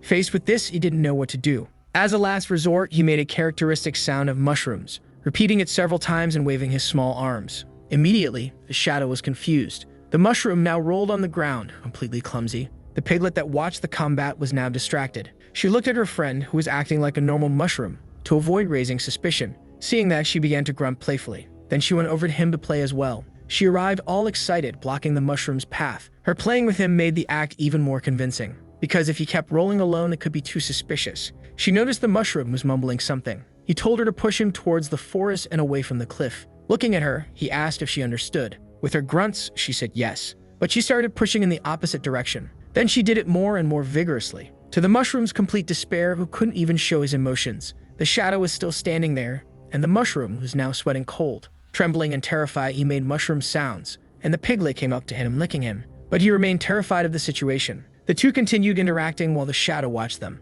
After observing them for a few moments, it decided it was better to ignore them both. Floating, it returned to where the battle was happening. But there was a peculiar object in one of its hands. It was a bell, and it began to ring. Something was happening at the bottom of the hole made by the wolf. From within it, a faint smoke started to rise. A pair of eyes began to glow intensely. Along with that, the sky began to darken as if announcing a storm. Meanwhile, the wolf continued its massacre. The generals could no longer do much to resist. They were being beaten with no chance to react. After many blows, they were already badly wounded and tired. But the samurai realized his suffering wasn't over yet. A relentless barrage of blows approached them. Putting his swords in position, he prepared himself. Courageously, he jumped toward the attack, but the pressure was too much for him to do anything. Ahead, it seemed like the wolf was approaching slowly, but that's not what the samurai's intuition said, because the wolf was launching strikes that his eyes couldn't keep up with. Its speed and strength were far beyond the samurai's capabilities. The wolf only smiled at the weakness of its victims. Bo tore off another piece of her cloak and shot it toward the wolf. The fumble net advanced, ready to trap it. All it did was take a deep breath, blowing towards the approaching net. That was more than enough to destroy it. On the ground, different mushrooms began to grow. The one emitting light pressed the button on its head. Several flashes were emitted toward the wolf. It kept walking completely unfazed as it wasn't affected. It was then that it asked Bo if she hadn't noticed that it was blind. So far, none of their attacks had been able to do anything against the wolf. With that, it resumed its attack. But the samurai stepped in, blocking the strike with his swords. However, his strength was scarce, and he couldn't hold on for long. He ended up injured once again, spitting blood. Nevertheless, he managed to recover and land on his feet. Once together, they realize again that they are in danger. The immense barrage of blows heads their way. But this time, they have no strength left, and they simply close their eyes. A thunderous sound is heard by everyone there. It made them open their eyes once again, for they had not been hit. There was the king standing before them now. To protect his subjects, he placed himself in the way, getting injured in the process. His body is covered in huge wounds. The wolf looks at him, slightly surprised to know he is still alive. Faced with this, it will ensure that this time he does not leave alive. The generals behind him say they are still able to fight, but the king remains there, protecting them. The samurai says they are his subordinates and that they also watched him grow. They cannot leave him behind. The king reinforces his order with even more conviction. Hearing him, the samurai asks for forgiveness as this is an order he cannot obey and calls Bo to attack with him. But she shoots her friend in the head. This way, he falls to the ground, unconscious. Now the samurai is completely out of combat. It's not ideal, but she had to do it. The wizard appears there, saying that in the end, it happened. Bo wants to know what he means by that. The wizard asks if she has ever heard of Golem, the Demon King. She does not believe that this event is related to the legends. It is not a legend, and anyone who accepts Golem's power undergoes a process of demonization, losing their rationality and becoming his pawn. To protect them, the king made this pact with Golem. With no other options, he does the unthinkable to save his own. The wolf's snout catches a characteristic scent. It is the same mysterious energy he sensed when Fenrir, his younger brother, took his place as leader. He didn't want to revisit these memories, but if he's correct, he needs to end this quickly. The wizard tells Bo to take care of the king's legacy. The future of the mushrooms will depend on her and the samurai. Hearing this, she wants to know what the wizard is going to do. As a final act of care, he will send the two far away from there. From the ground, structures similar to pittles begin to emerge. They are surrounding the two mushrooms. That is a fungus that creates tunnels. With the tube inside, it goes underground. The wizard served 3 generations of mushroom kings and wishes to accompany his king to the end. He is already very injured due to the attacks he suffered. In front of him, the wolf is determined. This time, it prepares a devastating attack, one it hasn't used in combat yet. Even injured, the king remains ready to fight. With all its power, the wolf executes a strike worthy of a king. Its powerful hand advances to obliterate the mushroom. The shockwave spreads across the plain. This makes the wizard worry about the king. It has been a long time since the wolf needed to use this attack. However, its nostrils pick up a peculiar scent. It has no idea how this is possible. That peculiar magic is growing stronger. The king's body undergoes changes. He no longer looks like a mushroom. There are several eyes on his head, and his mouth is full of teeth. Tentacles emerge from his body in all directions. That is the form of the fallen Mushroom King. The demonization was complete. He extends one of his tentacles. It goes directly to where the Mushroom Wizard is. For him, it is an honor to become the king's strength. The tentacles completely envelop him, and they begin to absorb the old wizard's body. All that remained of him was the staff he used. At the top of the king's head is still his crown. His head begins to open, revealing something. The creature starts walking towards the wolf. Wherever he passes, he leaves a trail of corruption. Looking at him, the wolf starts growling. Then it kicked the creature's head with force. Indeed, it is the same feeling he had before, but this creature is very slow. He can simply tear it apart. This time, he strikes the face of the corrupted mushroom. He continues to fiercely attack his enemy. His speed is really advantageous in combat. His movements are too fast, and he believes this will be the end. Then he brought his hands together. Like a spear, he lunged toward the mushroom. It was his final move. He was getting closer and closer to the mushroom. Unexpectedly, it turned towards the wolf. Opening its large mouth, it began to inhale. A large amount of air was sucked in by it. It then released a great quantity of corrupted spores. The wolf saw that malicious mist. It made him have to abort his attack. He quickly stomped the ground to gain momentum, leaping away from the spore mist. His fur is resistant to magic. As long as he covers his snout and eyes, the spores pose no danger to him. But then he feels something wrong with his body. Cancerous mushrooms spread across one of his paws, consuming his life. It was the wound the samurai had left on him. Thinking quickly, he bit his paw. He tore it off from his body, avoiding the worst. He watches the paw on the ground, which still has mushrooms on it. To his surprise, that didn't stop the infection from spreading further. In response, he removed what was left of his arm. But the infection continued to spread even more throughout his body. Desperate, he calls for his master's help. She runs toward him to assist. The creature's condition leaves her in despair. They run toward each other, but the wolf is overtaken by mushrooms. Almost out of strength, he begs her to save him. Opening her bag, she asked him to return quickly inside. Immediately, he does so, retreating to a safe place. Inside, she can use her mana to heal him, and she promised to ask the guild leader for help in curing him. Looking at her bag, she notices something happening. Even inside, the wolf doesn't stop thrashing around. He thrashes more and more, and she doesn't know what's happening. Her mana is decreasing uncontrollably, until her bag explodes with mushrooms flying everywhere. The wolf's body is completely taken over by the infection. There is nothing the beast tamer can do. She tries to approach him in tears, but she ends up losing consciousness. Her body falls to the ground. She can no longer fight. The priestess encloses her in a magical bubble, ensuring she is removed from the battlefield. The priestess strives to take everyone away from there. The corrupted mushroom notices what's happening. It then extends its tentacles toward the humans. In the face of the attack, the priestess does her best to defend herself. The sphere containing the beast tamer is almost caught by the mushroom king. Before this could happen, the monster starts to catch fire. This saved the priestess at the last moment. Finally, the last one joined the battle. After his team was practically on the brink of death, he thought it would be nice to participate. The fire mage ordered everyone to head to the airship while he took care of the rest. He is confident that with him, things will be different. The priestess, who is native, wants to stay, but the mage insists that she take everyone out. Without much resistance, she obeys the man's order. As they ascend to the sky, the mage descends to fight. The creature observes that different human, while the mage, who must have seen everything, is not impressed. Once again, the corrupted mushroom begins the process of inhaling air. This time, it puts even more effort into it, sending a large volume of spores toward the mage. But there is a barrier completely surrounding him, extending beyond his body. When the spores touch it, they are immediately consumed by the fire magic. None of them managed to reach the mage. This left the mushroom surprised, as it was not the outcome it expected. One of its former servants is still there, the diamond mushroom. It sends its tentacles toward the creature, intending to absorb it. The poor diamond mushroom doesn't understand what is happening. Immediately, the corrupted mushroom starts pulling its servant toward it. Its strength is enough to pull it out of place. It flies directly to where the mushroom king is. Its intention was not to absorb it, but to throw it directly at the fire mage. A small mushroom saw this and was incredulous at the strength of the corrupted one, who threw that massive creature into the air effortlessly. But it ended up speaking in the process, which made the shadow look at it. This made it anxious, as it doesn't want to attract the attention of this monstrosity. So it returned to imitating an ordinary mushroom. In response, the shadow completely ignores it once again. In the battle, the diamond mushroom advances dangerously toward the fire mage. Opening one of its hands, small sparks begin to emerge from it. A creature was summoned, and as it yawned, it asked why it was brought there. It was still waking up and seemed disoriented. Without introduction, the mage sent it toward the danger, causing it to scream in panic. Now aware of the situation, it says that this stupid human always summons it this way, with no prior warning or explanation. Powerful flames begin to envelop the diamond mushroom. It is already surrounded by the magic of that fire spirit. In response, she gives only one order: for it to be incinerated. The intensity of the flames increases drastically, consuming the mushroom. There is nothing it can do, and continues to be incinerated. With this, she obtained 2 diamond mushroom eyes, excellent raw material for making magical items. With the task completed, the fire spirit says the human is too stupid and starts kicking his face. He makes her disappear. Her attack is effective, but the little one is too annoying. Behind him, a mass of corrupted mushrooms suddenly appears. The Mushroom King smiles in a terrifying manner. He had managed to climb up there by making mushrooms proliferate. Now closer, he leaped toward the fire mage. An opening appears in his abdomen.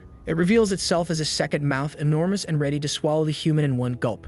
Quickly, the mouth closes, swallowing the mage at once. With him inside, the corrupted mushroom falls to the ground. In the distance, the evil shadow just watches what's happening. Slowly, the monstrosity rises with a sinister look. It walks slowly across the battlefield. There is a lot of smoke in the area, and it believes it has won the fight. What it did not expect is that its interior would start swelling. It seems the mage is still alive. It looks at itself, apprehensive, while its body continues to swell from the inside. With its body trembling, it can no longer walk and tries to do something. But the swelling is already uncontrollable, larger than its body's original size. After enduring the pressure for a while, it explodes with its pieces flying everywhere. Amidst the viscera is the mage who used his phoenix rebirth technique, and next to him is the Mushroom King's crown. With the battle over, he grabs the object in his hands. The outcome of this battle is the diamond mushroom eyes and that crown. Even so, the tentacles still move from what remains of the body. A level 60 monster forced him to use his greatest trump card, He is relieved no one saw this. With his items in hand, he ascends to the sky, distancing himself from what remains of the mushroom. Looking down, he intends to eliminate any evidence of the battle. Up above, the sky twists as if a storm is brewing. Fiery stones begin to fall from the sky, like a meteor shower. All of this is being washed by the small mushroom, who is now truly anxious. Everything on the ground is completely destroyed and consumed by fire. The evil shadow sighs in disappointment. This was not the outcome it expected. Then, in the same mysterious manner it appeared, it left. Beside it is the mushroom, hoping it really has left.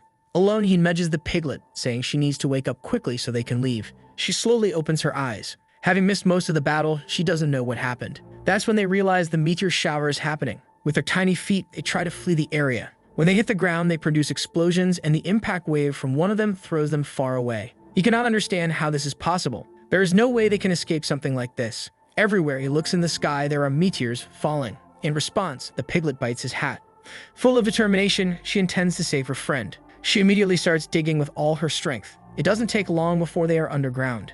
Outside, destruction occurs and fire spreads across the landscape. The destruction appears relentless. The corrupted mushroom had no chance of winning the battle. The entire kingdom has now become a vast sea of fire. There is nothing in the area that can escape the fate of turning to ashes. The destruction spreads through the flames. Gradually, even the largest mushrooms ignite, turning into nothing but ashes. Everything is being destroyed. However, something happens from within the rock. Two balls of earth begin rolling down the slope. When they hit the ground, they start to crack from the impact. Inside each one of them were the mushroom and the piglet, who were almost cooked. Both are disoriented by what happened. The system notifies them that they have reached the mushroom kingdom. Immediately, both level up, having their lives restored. Now clear-headed, he contemplates all the destruction in terror. What was once colorful and full of life is now just a barren wasteland. With a single spell, the fire mage destroyed the entire kingdom. Even so, the piglet's stomach rolls in hunger. It wasn't that the monsters were too weak, but rather that the humans were too powerful. As the piglet nudged him, he pushed her with one of his hands. The scene made him think about something.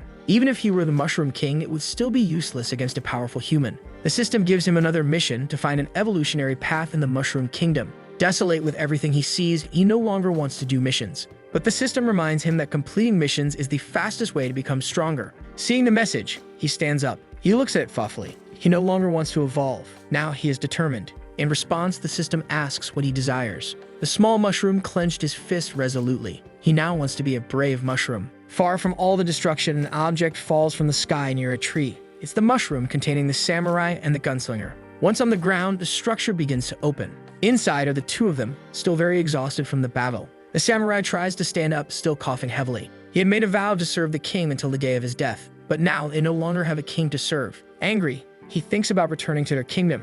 In response, Bo slaps him on the face. Cage is still very troubled and doesn't know what to think. They are there because of the king's wish, and his sacrifice cannot have been in vain. But without the king, he doesn't know what to live for now. Furious, he punches the ground in frustration. They remain there in silence for a moment. They are still very weakened from the fight, and Bo goes to sit by the tree. She says that even if Cage wants to die, he should do so after they complete their mission. She blows the smoke from her cigar. Then she reaches into her pocket to take out an object. In her hand, there's something emitting a golden glow. They need to fulfill their king's last wish.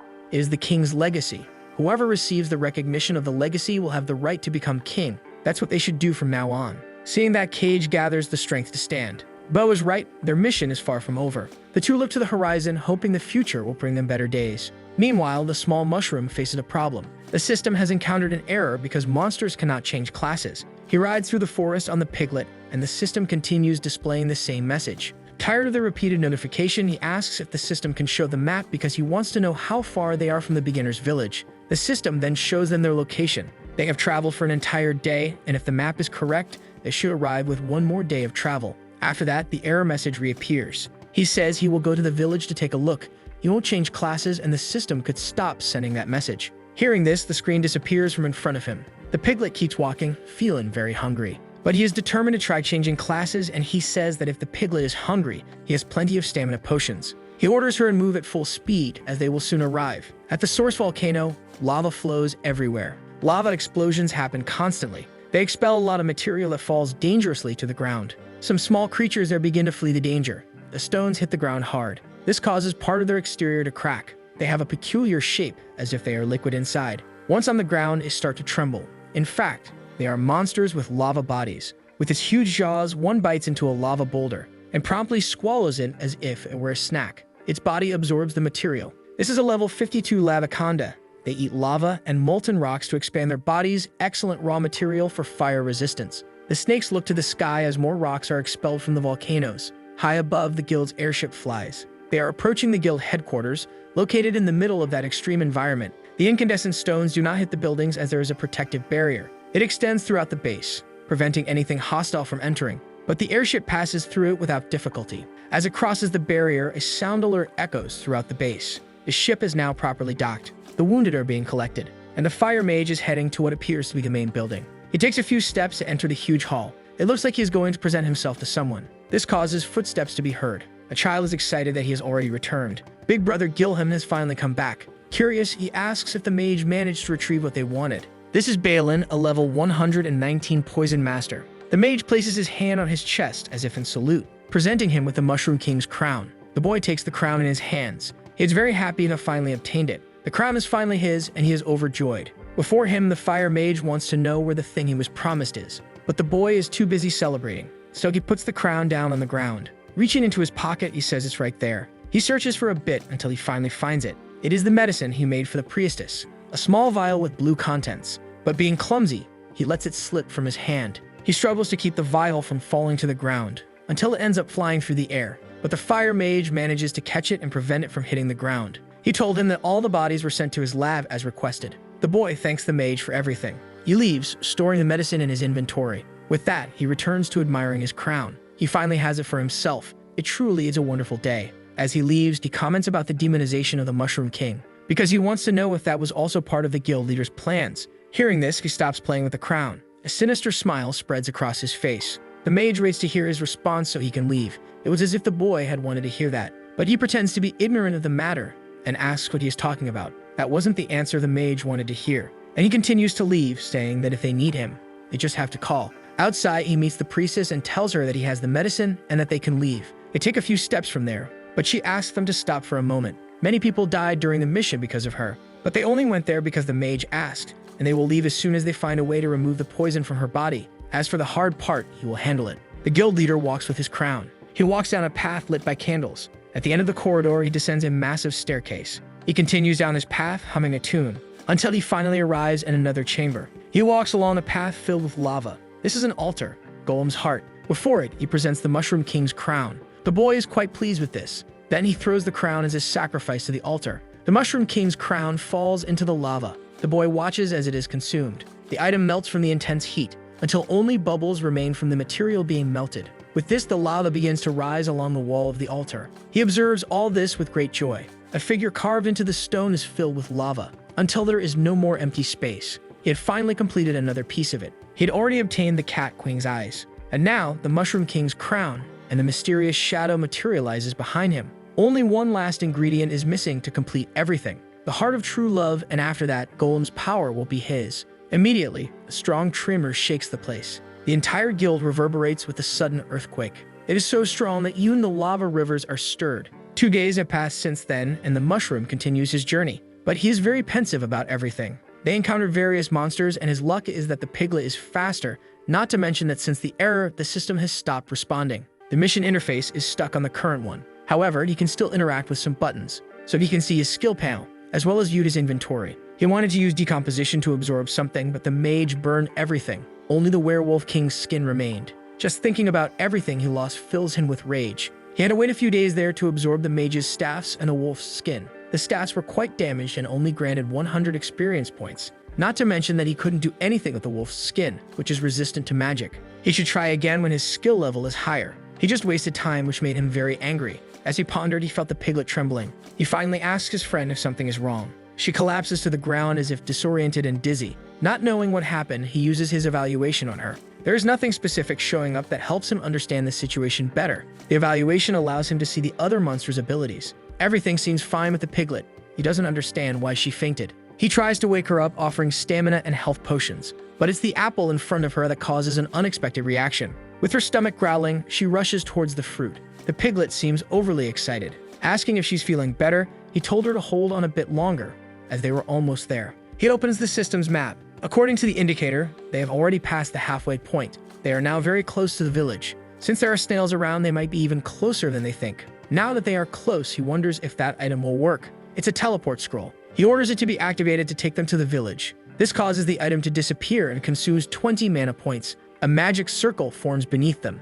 The energy begins to emanate, but soon it becomes sparks, and the circle that had appeared starts to slowly disappear. The system notifies him that monsters cannot use this item. Last time it said they were too far away, and now it says that monsters cannot use the item. Without responding, he returns to the open mission. But he doesn't want to do this mission. He is determined to become a brave. Even if they can't use the scroll, he doesn't mind as he's not in a hurry. He can only imagine that it's the perfect place to gain experience by taking down the newbies. He pats the piglet to keep moving, but she doesn't respond to that and remains still. Seeing this, he asks if she's okay and if she wants another health potion. He asked her to hold on a bit longer as he would soon solve her problem, but he didn't know they were being watched. Those are the pigs that belonged to her herd. The leader looks at the piglet intently. After walking for a while, they come across the portal where the newbies emerge. The mushroom hides in the bushes and the piglet is there, unconscious. Looking at the object, he used his evaluation skill. It's a portal that leads to the village created by the 6 original braves who sealed Golem, and it teleports people when they are in critical danger. That's why the players didn't die when he defeated them, but now he just has to wait for them to arrive.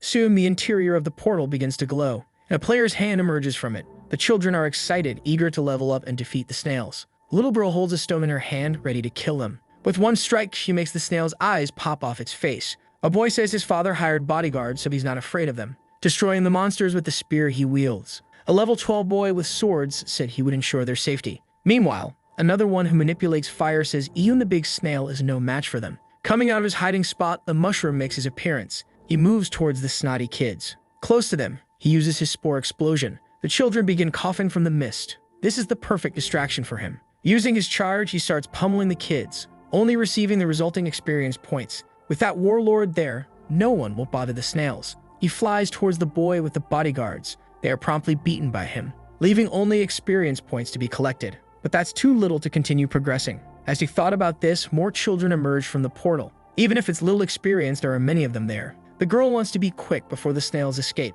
As soon as they arrive, the kids wonder where those who came before them went. Then they start getting beaten by the mushroom. The second wave of newbies was wiped out, granting 630 experience points. With the third wave, another 540 points. They begin to flee as there is a dangerous mushroom there. They try to climb the platform so that he won't follow, but the kids are just fools. Still on the ground, he looks at those who manage to climb. They don't know what the mushroom is doing there, but they are confident he won't climb. But he is strong enough to jump up to them. The children are terrified by this. Finally, in the fourth wave, granted 720 experience points. Night falls in the forest and he starts a campfire. Then he offers dinner to his friend, a health potion. She looks at the small vial, but she refuses to consume it. This unusual behavior makes him ask if she's not hungry. Looking at her status, there's nothing wrong. Everything seems normal, so there shouldn't be anything wrong with her. Since she carried him these past days, her stamina must be low, but he will take care of gaining experience for both of them.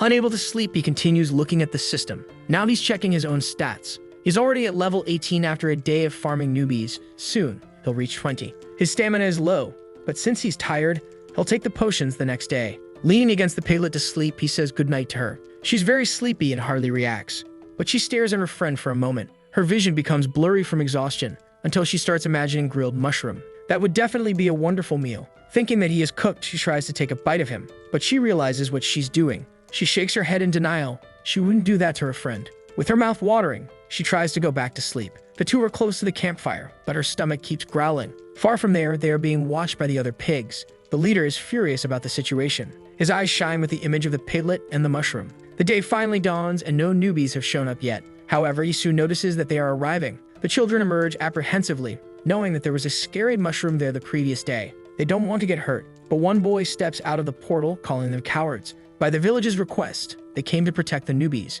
It's strange to see a mushroom here, even though the monster waves have already stopped. They heard that a guild destroyed the entire mushroom kingdom and its king, so this must be just a stray mushroom. One of them heard that the guy with the axe once fought the Mushroom King. Indeed, it happened, and to let his companions escape safely, he stayed to fight. He said the king was weak, which might be why the guild destroyed him. Observing those humans, the mushroom uses his evaluation skill. They are 2 level 17 and 1 level 23. It's risky, but he needs to do something. With the right strategy, he and the piglet can defeat the 3 of them. He tells her that they will attack one by one and that she should wait for his signal, but the piglet sings out of it. So he uses his spore cloud. As they were told, the mushroom releases spores to block the victim's vision before starting his attack. One of the children asks what they should do, but the mushroom strikes without mercy. Amidst the mist, he continues taking down the newbies. One of them says they should stick together because the mushroom is not weak. The bald one asks if they shouldn't save the newbies, but the leader says they are just bait. Indeed, the reward for defeating the mushroom is greater than that for protecting the newbies.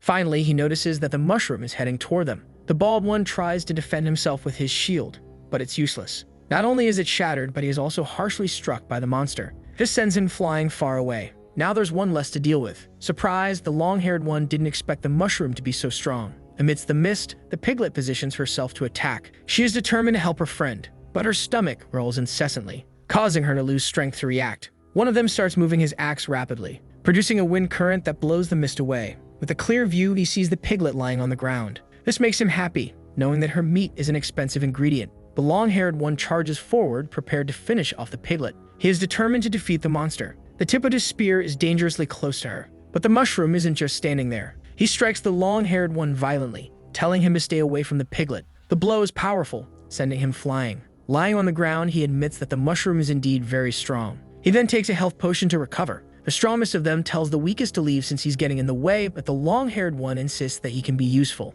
In response, the mushroom asks the piglet to get up as the enemies are approaching. She doesn't respond, which makes him ask what's been going on with her lately. Her eyes shine as she looks at the small mushroom. That soft backside is magnetic to her. Once again, her vision starts to blur, causing her to confuse reality and see the mushroom completely grilled. This puts the piglet in a trance. The human thinks his companion doesn't consider him capable of handling the two monsters, but he will show him something as he draws out an item. The long-haired one asks what it is. It's his secret weapon, the Berserker Potion. He then starts drinking the potion, ready to unleash destruction. Immediately, his level begins to rise without stopping. The small mushroom watches everything anxiously. Things just got even harder. Even if it only lasts for 10 minutes, it's more than enough to deal with them. The human is now at level 38. This is unexpected, and the mushroom is forced to use his trump card as well. He immediately starts fleeing and asks the piglet to follow him. But the human won't make it easy for him and cracks the ground with a swing of his axe. The tremor it produces causes the mushroom to lose his balance. With them falling to the ground, earth structures begin to rise. The small mushroom is frightened by this. Both he and the piglet are now surrounded. The wall that is formed is too high for him to escape, and inside, the humans are with them. This situation is completely unfavorable. Prepared to finish them off, the human hesitates, wondering whether to kill the piglet first or crush the mushroom. He steps back, thinking about what to do, while the humans eagerly anticipate collecting the mission's reward. Meanwhile, the piglet continues to think the mushroom is a big piece of food. Hunger drives her into a frenzy. Grunting uncontrollably, she plans to have a snack. Minutes pass with them trapped inside, and someone shouts desperately for the monster not to come closer. Suddenly, the walls are shattered by an overwhelming force. One of the humans likely won't survive his injuries. He falls to the ground with the area completely devastated. His dying body is teleported away. The other one doesn't understand how he was overpowered even after drinking the Berserker Potion. The piglet steps on his stomach furiously. On top of his body, she grabs his clothes with her mouth. She then shakes him from side to side as if he were a pillow, until she decides to toss him far away. The human's body lands among the trees. Unable to withstand the injuries, he is teleported back to the village. Winning the battle, the mushroom reaches level 21. The piglet is now at level 20. This leaves him speechless, as he never imagined she would be so strong. Now only the two companions remain in the clearing, but the piglet's gaze is still intimidating, causing the mushroom to fill with fear as he doesn't understand why she's looking at him that way. With her mouth watering, she turns to the little one. She is determined to satisfy her hunger. Trying to figure out the situation, he uses his evaluation on her to see if something is wrong. Her satiety is at 0, putting her in berserker mode and granting her an additional 500 attack points. In this mode, she loses health constantly and has no rationality. He finally realizes that the potions didn't solve the piglet's hunger. Walking backward, he asks her to stay calm as he will find something she can eat. But the piglet has already found her meal. Sweet and cold, he doesn't want to believe the piglet is going to eat him. She leaps towards him, ready to have her snack. Not wanting to find out what she'll do, the mushroom runs too. Now he's desperately running from an enraged, starving pig. However, he manages to dodge the first charge and she hits a boulder instead. Even so, he has to keep running from the piglet. He doesn't know what to do. If he gets hit, it's over, but his friend's health is depleting. The more time passes, the hungrier she gets. The potions work well for him. If he had known, he would have collected food for her. Then he stumbles upon a mountain of apples. This definitely seems suspicious, but behind him is a starving pig who doesn't care about anything else. This is his chance to get the piglet to eat something. The enraged animal charges at the mushroom. He manages to dodge the direct attack, causing the piglet to fall into the pile of apples. From a distance, he observes the fruits for a moment. The small mushroom is very nervous. Then he sees the top of the pile moving. He watches closely to see how his friend is doing. The fruits keep moving. The piglet finally reveals herself, her sanity restored. With her eating and back to normal, the mushroom breathes a sigh of relief. He's willing to wait for the piglet to eat until she's satisfied, but he wonders who helped him. After she's had enough to eat, they return to the portal. His goal is to infiltrate the village and find out the requirements for changing classes. He walks for the portal, but the leader pig continues spying on them. Even from the shadows, the chief pig has taken down several humans just to protect the two clueless ones. The mushroom feels a chill in his stomach and his hands tremble with anxiety. He's almost entering a beginner's village. He thinks it's only filled with newbies and that once inside, he will be the most dangerous creature. Full of confidence, he crosses the portal. Soon, he bumps into something that was there. It's a sign warning of imminent danger. The entire area around the portal is fenced off. The fences extend all over the place. Then a piece of paper flying in the wind hits his face. It's like a leaflet. Looking at its contents, he becomes terrified. It's a warning about dangerous monsters that have been sighted in the area. Stunned, he doesn't know how that's possible. Reading the message, he starts to sweat. The language of that world is the same as the one he's used to. Maybe it's a side effect of being transmigrated. He's always been able to understand what humans say. So he continues his path toward the village. Through an opening in the wall, humans enter and exit. It's a considerable flow of people protected by armed guards. High above, birds fly, and on the ground, people walk happily. But that is not an ordinary bird. It begins to screech and swoop toward the humans. It's a high-level monster.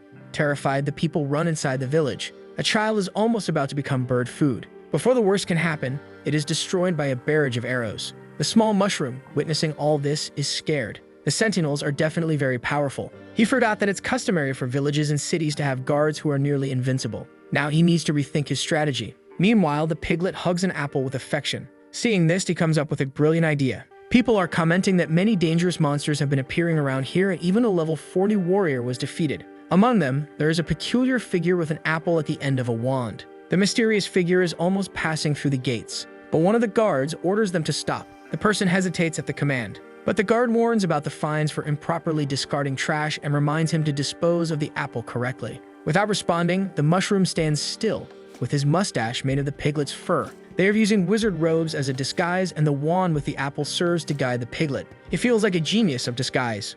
Walking a little further, they reach the village center. There is a shop that sells potions, as well as a blacksmith who crafts weapons. There's even a kiosk selling grilled monster meat, and a large library. He had only seen all this in games, and seeing it in person is a completely different feeling. Now they need to find a place where they can gather information about changing classes. They continue walking among the people, until they see a small gathering of humans. He decides to approach and see what's gathering them there. They are all reading a notice about the presence of dangerous monsters outside the village. To change class, they need 10 shells, each from the red, blue, and green snails, and 1 shell from the big snail. He remembers hearing something about the big snail's shell. The children complain that with the monster outside, only the rich will manage to change classes, since the snail shell costs 50 coins. There's nothing they can do, as the class change ceremony will take place later in the afternoon. They are upset about this, and even a level 60 player is being sought to deal with a monster. One boy says that this is no ordinary mushroom. It is intelligent and full of skills. Hearing this, he understands why fewer people are showing up and is grateful he didn't encounter the level 40 player. The divine tree will release the class-changing energy later in the afternoon. Wanting to leave, he moves the apple, but the piglet ends up stumbling. Now both are exposed without their disguise among the humans. Immediately, the mushroom panics as they have been revealed. Some people walking by look at him. Even those who are working take notice. Terrified, he curls up and closes his eyes. If the sentinels were called there, the mushroom would be in trouble. However, people continued walking as usual, and they were completely ignored. People assume they must be pets of some very wealthy person, as mushrooms and that type of pig are quite expensive. Realizing he wasn't attacked, the mushroom noticed there were more monsters around. A snail carries backpacks for a woman. A candle cat walks on its owner's back, and other monsters are present in the village. If he's seen as a pet, things become much easier. A well-known cap is on a boy's head. He moves forward with his characteristic team, and the mushroom decides to follow him. In line, he tries to attract as little attention as possible. Then, looking to the side, he spots something interesting. A sign points to the village chief's house. He calls the piglet to follow him. The two leave the company of the other creatures. In the middle of the open field, they head to a rock. Properly hidden, he tells the piglet that their objective is just ahead. 2 players pass by them, talking about the promotions often available in the stores there. They also plan to join a guild soon to progress more easily. One of them regrets not becoming a priest, as guilds are always recruiting them. But as tamers, they shouldn't think that way, since the 3rd strongest in that place is a tamer. Even angels and demons are subdued by him. These are creatures that other classes avoid, and the boy says that for them, reaching such a high level might be impossible. Listening to the conversation, the mushroom becomes curious about the existence of angels and demons in this place. He points it at the village chief's house, as it brings back nostalgic memories. but they no longer give missions there, so he became curious about the people gathering in front of it. One of them then remembers that today is the day of the class change ceremony. That's exactly what the mushroom wanted to hear. Continuing the conversation, the boy recalled that they promised to be excellent tamers, and his friend says he's doing well as he even has a tamed mushroom and pig. But the boy thinks his friend is joking as those monsters are not his. They exchange a brief look. They immediately look back to see the mushroom and the piglet, but they had already disappeared. In front of the house, several children are lined up. They are anxious because the ceremony should have started an hour ago. Then the door slowly begins to open. An elderly figure appears holding a staff made from snail shells. He apologizes for accidentally oversleeping. He's broccoli, and he congratulates the children, as by completing the mission, they are closer to becoming a true brave. Out of respect, they greet him and bow. He then asks everyone to go inside. The doors are open and the children start entering. At the end of the line is the mushroom in his disguise. The old man seems quite senile.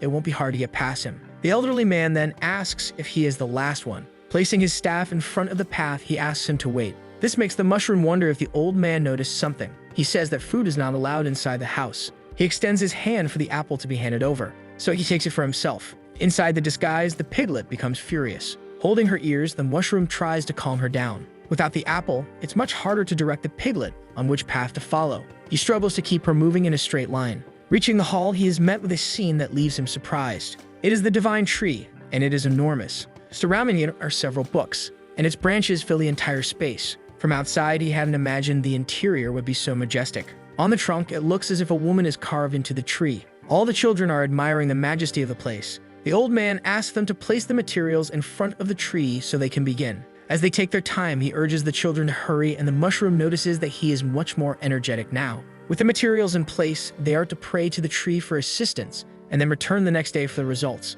The children place the snail shells in the pot, then they begin their prayers. The tree's leaves start to shine brightly. Soon some of them begin to fall around the area. The old man notices that one of them at the back still hasn't started the ritual. That someone is the mushroom, who is just watching. The old man told him to put the ingredients in the pot quickly, stating he would not repeat himself. The mushroom asked if he could use other things as he had items more valuable than snail shells. But the old man insisted he needed those items and asked if he was there just to cause trouble. The mushroom began pulling on the piglet's ears. This made them step back. The old man now seemed like a completely different person, but the mushroom didn't understand why the snail shells were so important. The system popped up with an error message indicating the previous mission had failed, and now he had a new one. Seeing the message, the small mushroom became pensive. He didn't want the system to appear now because he was already in trouble. The old man noticed it was the monster's language. This made him walk up to the little one. Humans cannot hear that language, so he told the mushroom to reveal who he really was. But the mushroom was distracted by the system's screen. Then he realized the old man had said something about the monster's language,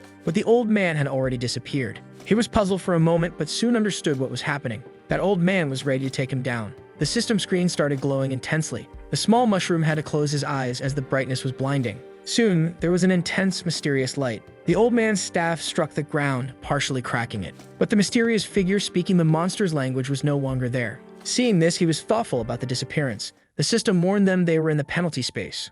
Thus, the mushroom and the piglet fell onto a platform. After the initial impact, he began to recover. He had no idea where he could be since the last thing he saw was the old man. Seeing the message, he wanted to know why he had received a penalty for not completing the mission. Because of this, he now had to jump 10,000 platforms within the time limit or he would be penalized with death. The time limit to complete the task was 1 hour. This terrified him as the system had never mentioned such a penalty before. Even so, wished the player luck as the time was already ticking. Desperate, he pleaded with the system to talk to him again as he couldn't do something like this. He felt the system was a scam, and now he didn't know what to do. Now he had no choice. Either he completed the mission or he would die. According to the time, he needed to jump 3 platforms per second. There was no time to waste. Talking to the piglet, he urged her to hurry, as there was no time to lose. Using his charge, he might manage to jump more than one at a time. He focused his strength to jump. With a single leap, he managed to clear several platforms, but the piglet was left behind. He told her it wasn't time to play because their lives depended on it. She ran in circles for a moment. From above, he shouted again that there was no time to play. Her eyes shone scared. She couldn't jump that high. Even so, the piglet tried. He screamed desperately at her action. The mushroom had to jump as well. He leaped across several platforms. He carried his companion with all his strength, but he soon tired as he wasn't as strong as her. It was too exhausting and he needed to rest. There were 42 minutes left and he had jumped 1,170 platforms. But grabbing a potion, he said there was no time to rest. He immediately gained 50 stamina points. With the piglet on his head, he told her to hold on tightly. He jumped again. The jumps made his friend tremble with fear. In the middle of one of the jumps, she ended up sneezing to his despair. This caused him to lose momentum. He soon fell several platforms. He lost some health from the fall and realized he might die before completing the task. Looking down was dangerous. It seemed bottomless. He was lucky to land on a platform. Looking at the piglet, he said that was dangerous and that she should warn him about sneezes next time. Affectionately, she demonstrated that she would warn him, and he hoped she really would. Preparing to continue, he took a few more potions. Even so, he was terrified of the height. On his head, the piglet began to doze off. With just over 30 minutes left, he hadn't reached halfway yet. He drank a few more potions. Sweating from exhaustion, he was determined to complete the task. With 22 minutes remaining, he continued jumping platforms. Time kept passing, and from jumping so much, his charge skill leveled up, accelerating his progress. Even with the extra weight, this was helping to increase his charge level. With a single jump, he could now clear 10 platforms. With only 2 minutes left, he has just one last platform to overcome. The only problem is that the distance is too great for him to cross while carrying the piglet, so he tells her not to move as they can't afford any mistakes now. He is determined to pass this penalty. With all his strength and determination, he jumps. They are almost there, close to finally getting out of that place. Their bodies begin to rise, but there is still a long distance to go. Halfway through, they realize it's not going to work. They fall back onto the platform they were on. Despite his efforts, he didn't get anywhere near. Telling the piglet to hold on, he says they will try again. He plants his feet firmly on the platform. Then he asks the piglet to get ready as well. Courageously, he charges toward the platform once more. He tries multiple times, but none of his attempts are successful. Now just over a minute remains. The piglet is already anxious about this. After many failed attempts, he doesn't know how he'll manage. Without losing hope, he decides to try one more time. Once again, with determination, he positions himself on the platform. This time, he believes he can complete the mission. He will put all his strength into this attempt. The piglet is also focused. There's less than a minute left to try. She licks her companion to motivate him, but that ends up distracting him. The piglet then climbs down from her friend's head. The mushroom is puzzled by this, but the piglet nuzzles him. With courage in her eyes, she looks firmly at him. He understands what she wants to do and doesn't like it, but she looks warmly at him. Faced with the hardest choice of his life, he cries. He then walks to the edge of the platform. He gathers all his strength. This time, without the extra weight, he reaches the platform. There was no difficulty at all. Maybe it was the system's way of refining his skills. But the piglet wasn't with him for the final step. As it was his task, he asked the system if the piglet will be penalized. However, when the penalty is completed, that world will disappear, leaving only death. That was not what he wanted to hear. Only 42 seconds remain. From above, he looks at his faithful companion. Below him, she watches with concern. His look to her is one of apology. The mushroom is almost at the portal. Standing still, he observes the exit from that world. Finally, he gathers the courage to jump. But the small mushroom jumps downwards. With the impact, he loses 20 health points. The piglet is confused by his action. There's no way after everything they've been through that he would leave her behind there. The piglet is outraged by this. She pushes him while he trembles, feeling a swirl of complex emotions. Tears stream abundantly from his eyes. But after all this suffering, after being saved and having a loyal companion, he can't continue living knowing he abandoned her. Either they leave together, or there is no reason to keep trying. The piglet realizes her friend's decision. There's just one more step left. She feels a bit anxious. But if he wants to try, it's not her place to discourage him. The small mushroom trembles because this will be his most powerful jump. No mushroom in history has ever jumped like this. The two are already halfway up. The momentum keeps carrying them upward. There's just a little more distance to go, but there's no more energy pushing them further. The two begin to fall. He panics.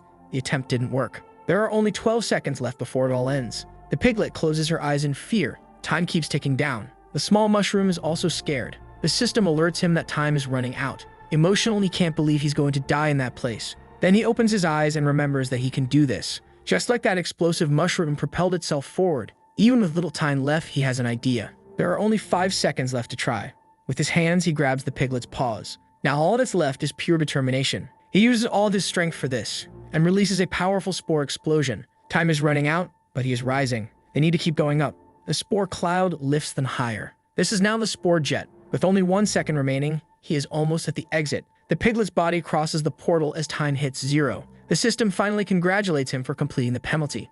After passing through the portal, they fall into a new place. The mushroom got hurt as the piglet fell on his head. Looking back, she was very happy with what had happened. He doesn't know how to handle her optimism as he almost died just seconds ago, and she's already smiling. The sky is illuminated and they observe the figure of the tree. Angry, the mushroom wants to know if, after completing the penalty, he is now free to do whatever he wants. Even though only an hour has passed, it's already nighttime. With no one to interrupt them, it's time for them to perform the class change ritual. But the scene makes the piglet stare at him paralyzed. She was completely captivated by his words. Back then, she interpreted things more intensely, believing they would live together forever. Looking back, he asks what's wrong and urges his friend. The piglet looks at him full of love. She runs to him full of joy. According to what the old man said, those ingredients are necessary. He just doesn't understand the connection between the items and the class change or how it will make him a brave. In one of the pots, there's a shell. A green dot falls into it and is absorbed. Seeing this makes him think for a moment, and after some thought, he finally understands. He takes the mushroom shell out of the pot.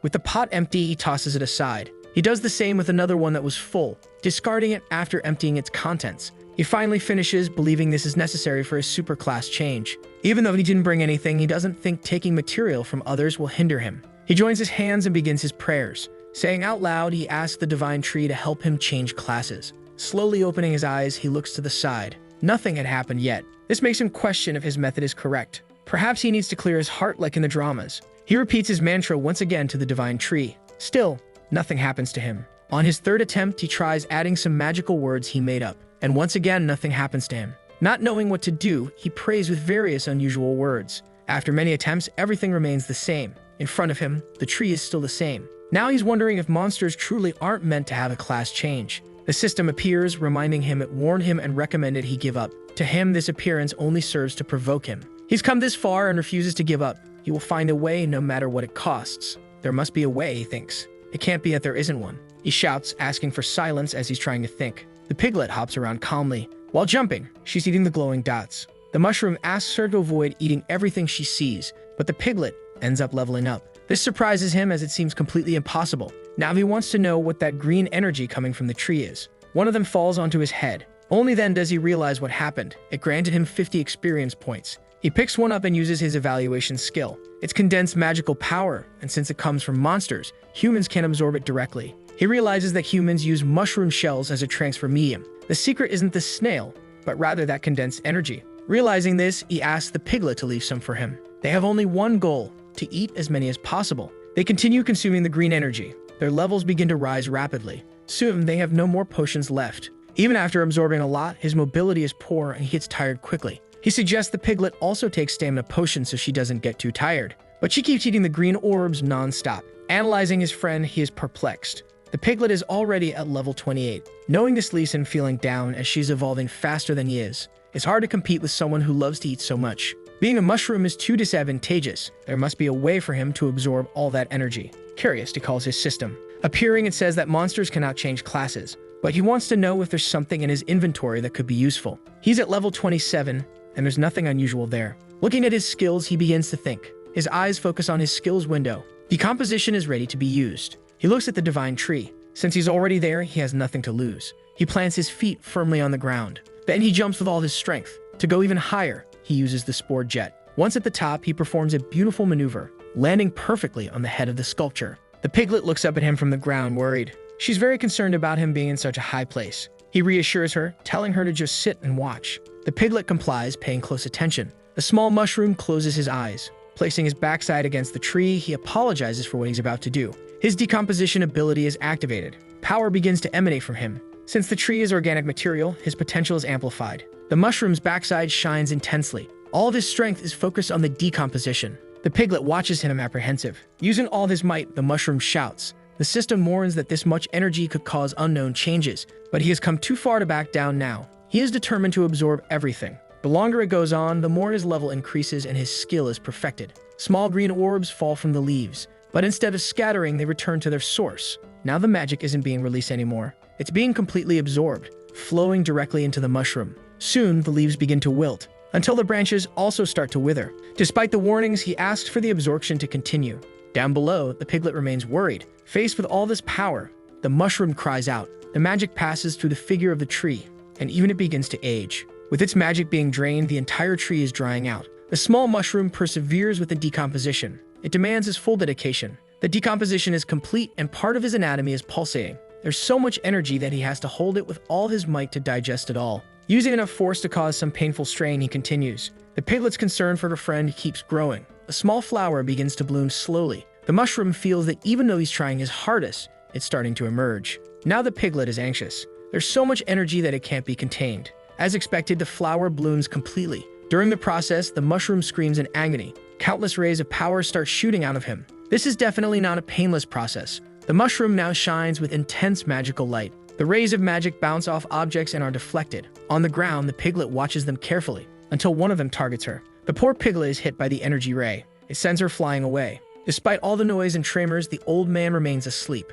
He just rolls over to keep snoring deeply. But on the wall of his room, a rune is glowing. The seal of Golem's left hand is losing its power. The magic energy ray keeps deflecting until the energy spreads through the air. In the sky, it can be seen as a shooting star. It passes through the starting forest and even over the heads of the pigs, causing their leader to look back. 2 mushrooms carry the king's legacy. A strong impact occurs near them. The energy ray passes through the time castle. A doll on the ground lights up with its glow. In the submerged world is also visible. Deep in the ocean, there is a seal. And from the ocean depths, a beast roars ferociously. The waves become more violent. In the Pentachrome Desert, it is also seen. Some hooded men watch it. At the source volcano, the star catches the attention of the guild leaders. Even in the land of the dead, countless sinister eyes observe it. The eyes are numerous in the land. That night, countless of these stars were seen all over the world. Finally, morning arrives.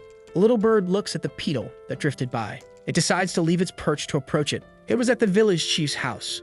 In the Divine Tree's hall, many things are destroyed. Someone slowly begins to open their eyes. They see a bookshelf filled with books. Then a confusing screen starts to appear. A notification emerges announcing that an update is in progress. A total of 5 million experience points have been consumed. The system congratulates him as the player has now become a brave. Still groggy, the mushroom wants to know if he really succeeded. Then he realizes it worked and now he can become a brave. Reading the system's message, he immediately accepts it. As soon as he accepts, his vision changes. He feels a different sensation in his hand. On the system screen, he sees a different reflection. Now he has a pair of human hands. He raises them to his face. After all this, he has finally returned to being human. This is so unusual that he hopes it isn't a dream. Looking down, he notices even more interesting things. His eyes shine with joy. It was the only mushroom he needed. He had it on his body again. Realizing all of this, he shouts with happiness. Now he just needs to find out where the piglet is. Trying to stand up, he finds it strange having been a mushroom for so long. One of his hands touches something soft. He pets the plush snout with his fingers. With his hand flat, he feels the piglet's head moving from side to side. Then he realizes there seem to be 2 heads.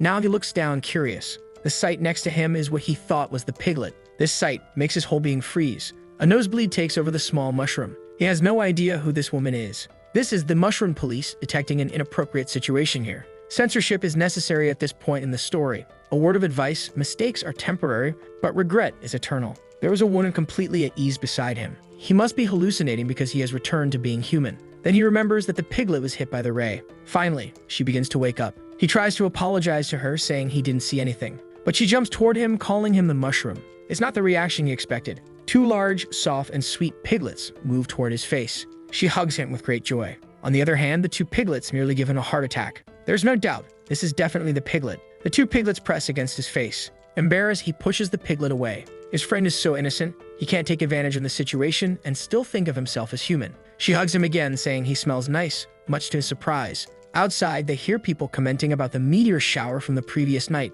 He senses people outside the house.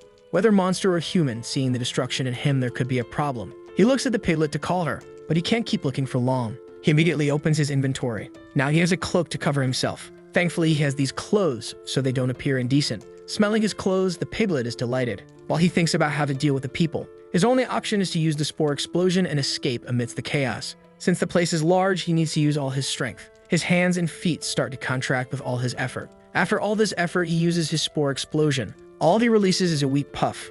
Nothing more than that happens. The piglet looks at him, curious about what happened. He has no idea what's wrong with his abilities. Pushing the piglet away, he says it's not the time to play, as he will try again. Clenching his teeth, he tries even harder. Again, all he produces is a weak puff. Alarmed, he thinks he has lost his abilities. This prompts him to call the system again. Since his body has changed, he needs to learn how to use his abilities again. To do this, the system suggests he complete missions, the first being to eliminate 10 level 20 monsters. This frustrates him because all the system does is give him missions. Acknowledging that they might have gotten off on the wrong foot, it asks the player to assign a name to himself. Of all the unexpected things, this is definitely one of them. He didn't imagine he'd have to create a name. Frustrated, he says the system is doing this on purpose and that there are people outside. He complains that it only asks for money, but the system says it has never received money from him. Calming down, he realizes it's better to trust himself. The name he chooses is Dumo. Agreeing, all he wants now is to check his inventory. There must be something useful there. There's only food and potions, but there is something special.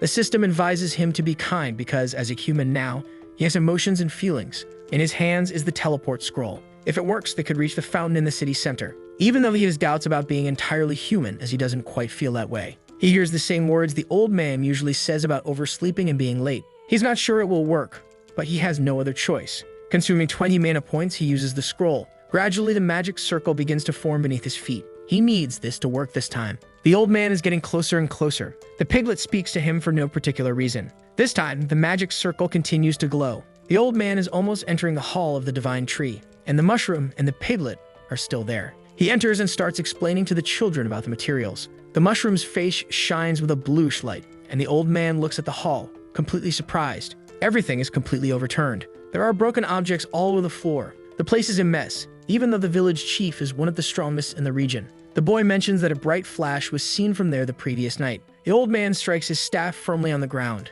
He explains that because there were fewer people at the ceremony, the tree's energy was too dense and caused the mess. He then asks them to follow him to the tree. He's done this for many years and it's nothing serious. Even if something happens, he can remedy it. Only then does he realize that something is wrong. This leaves him shocked by what has happened. The divine tree is completely dried up. Even the children are surprised, because the divine tree now looks elderly, and all its branches are dry and leafless.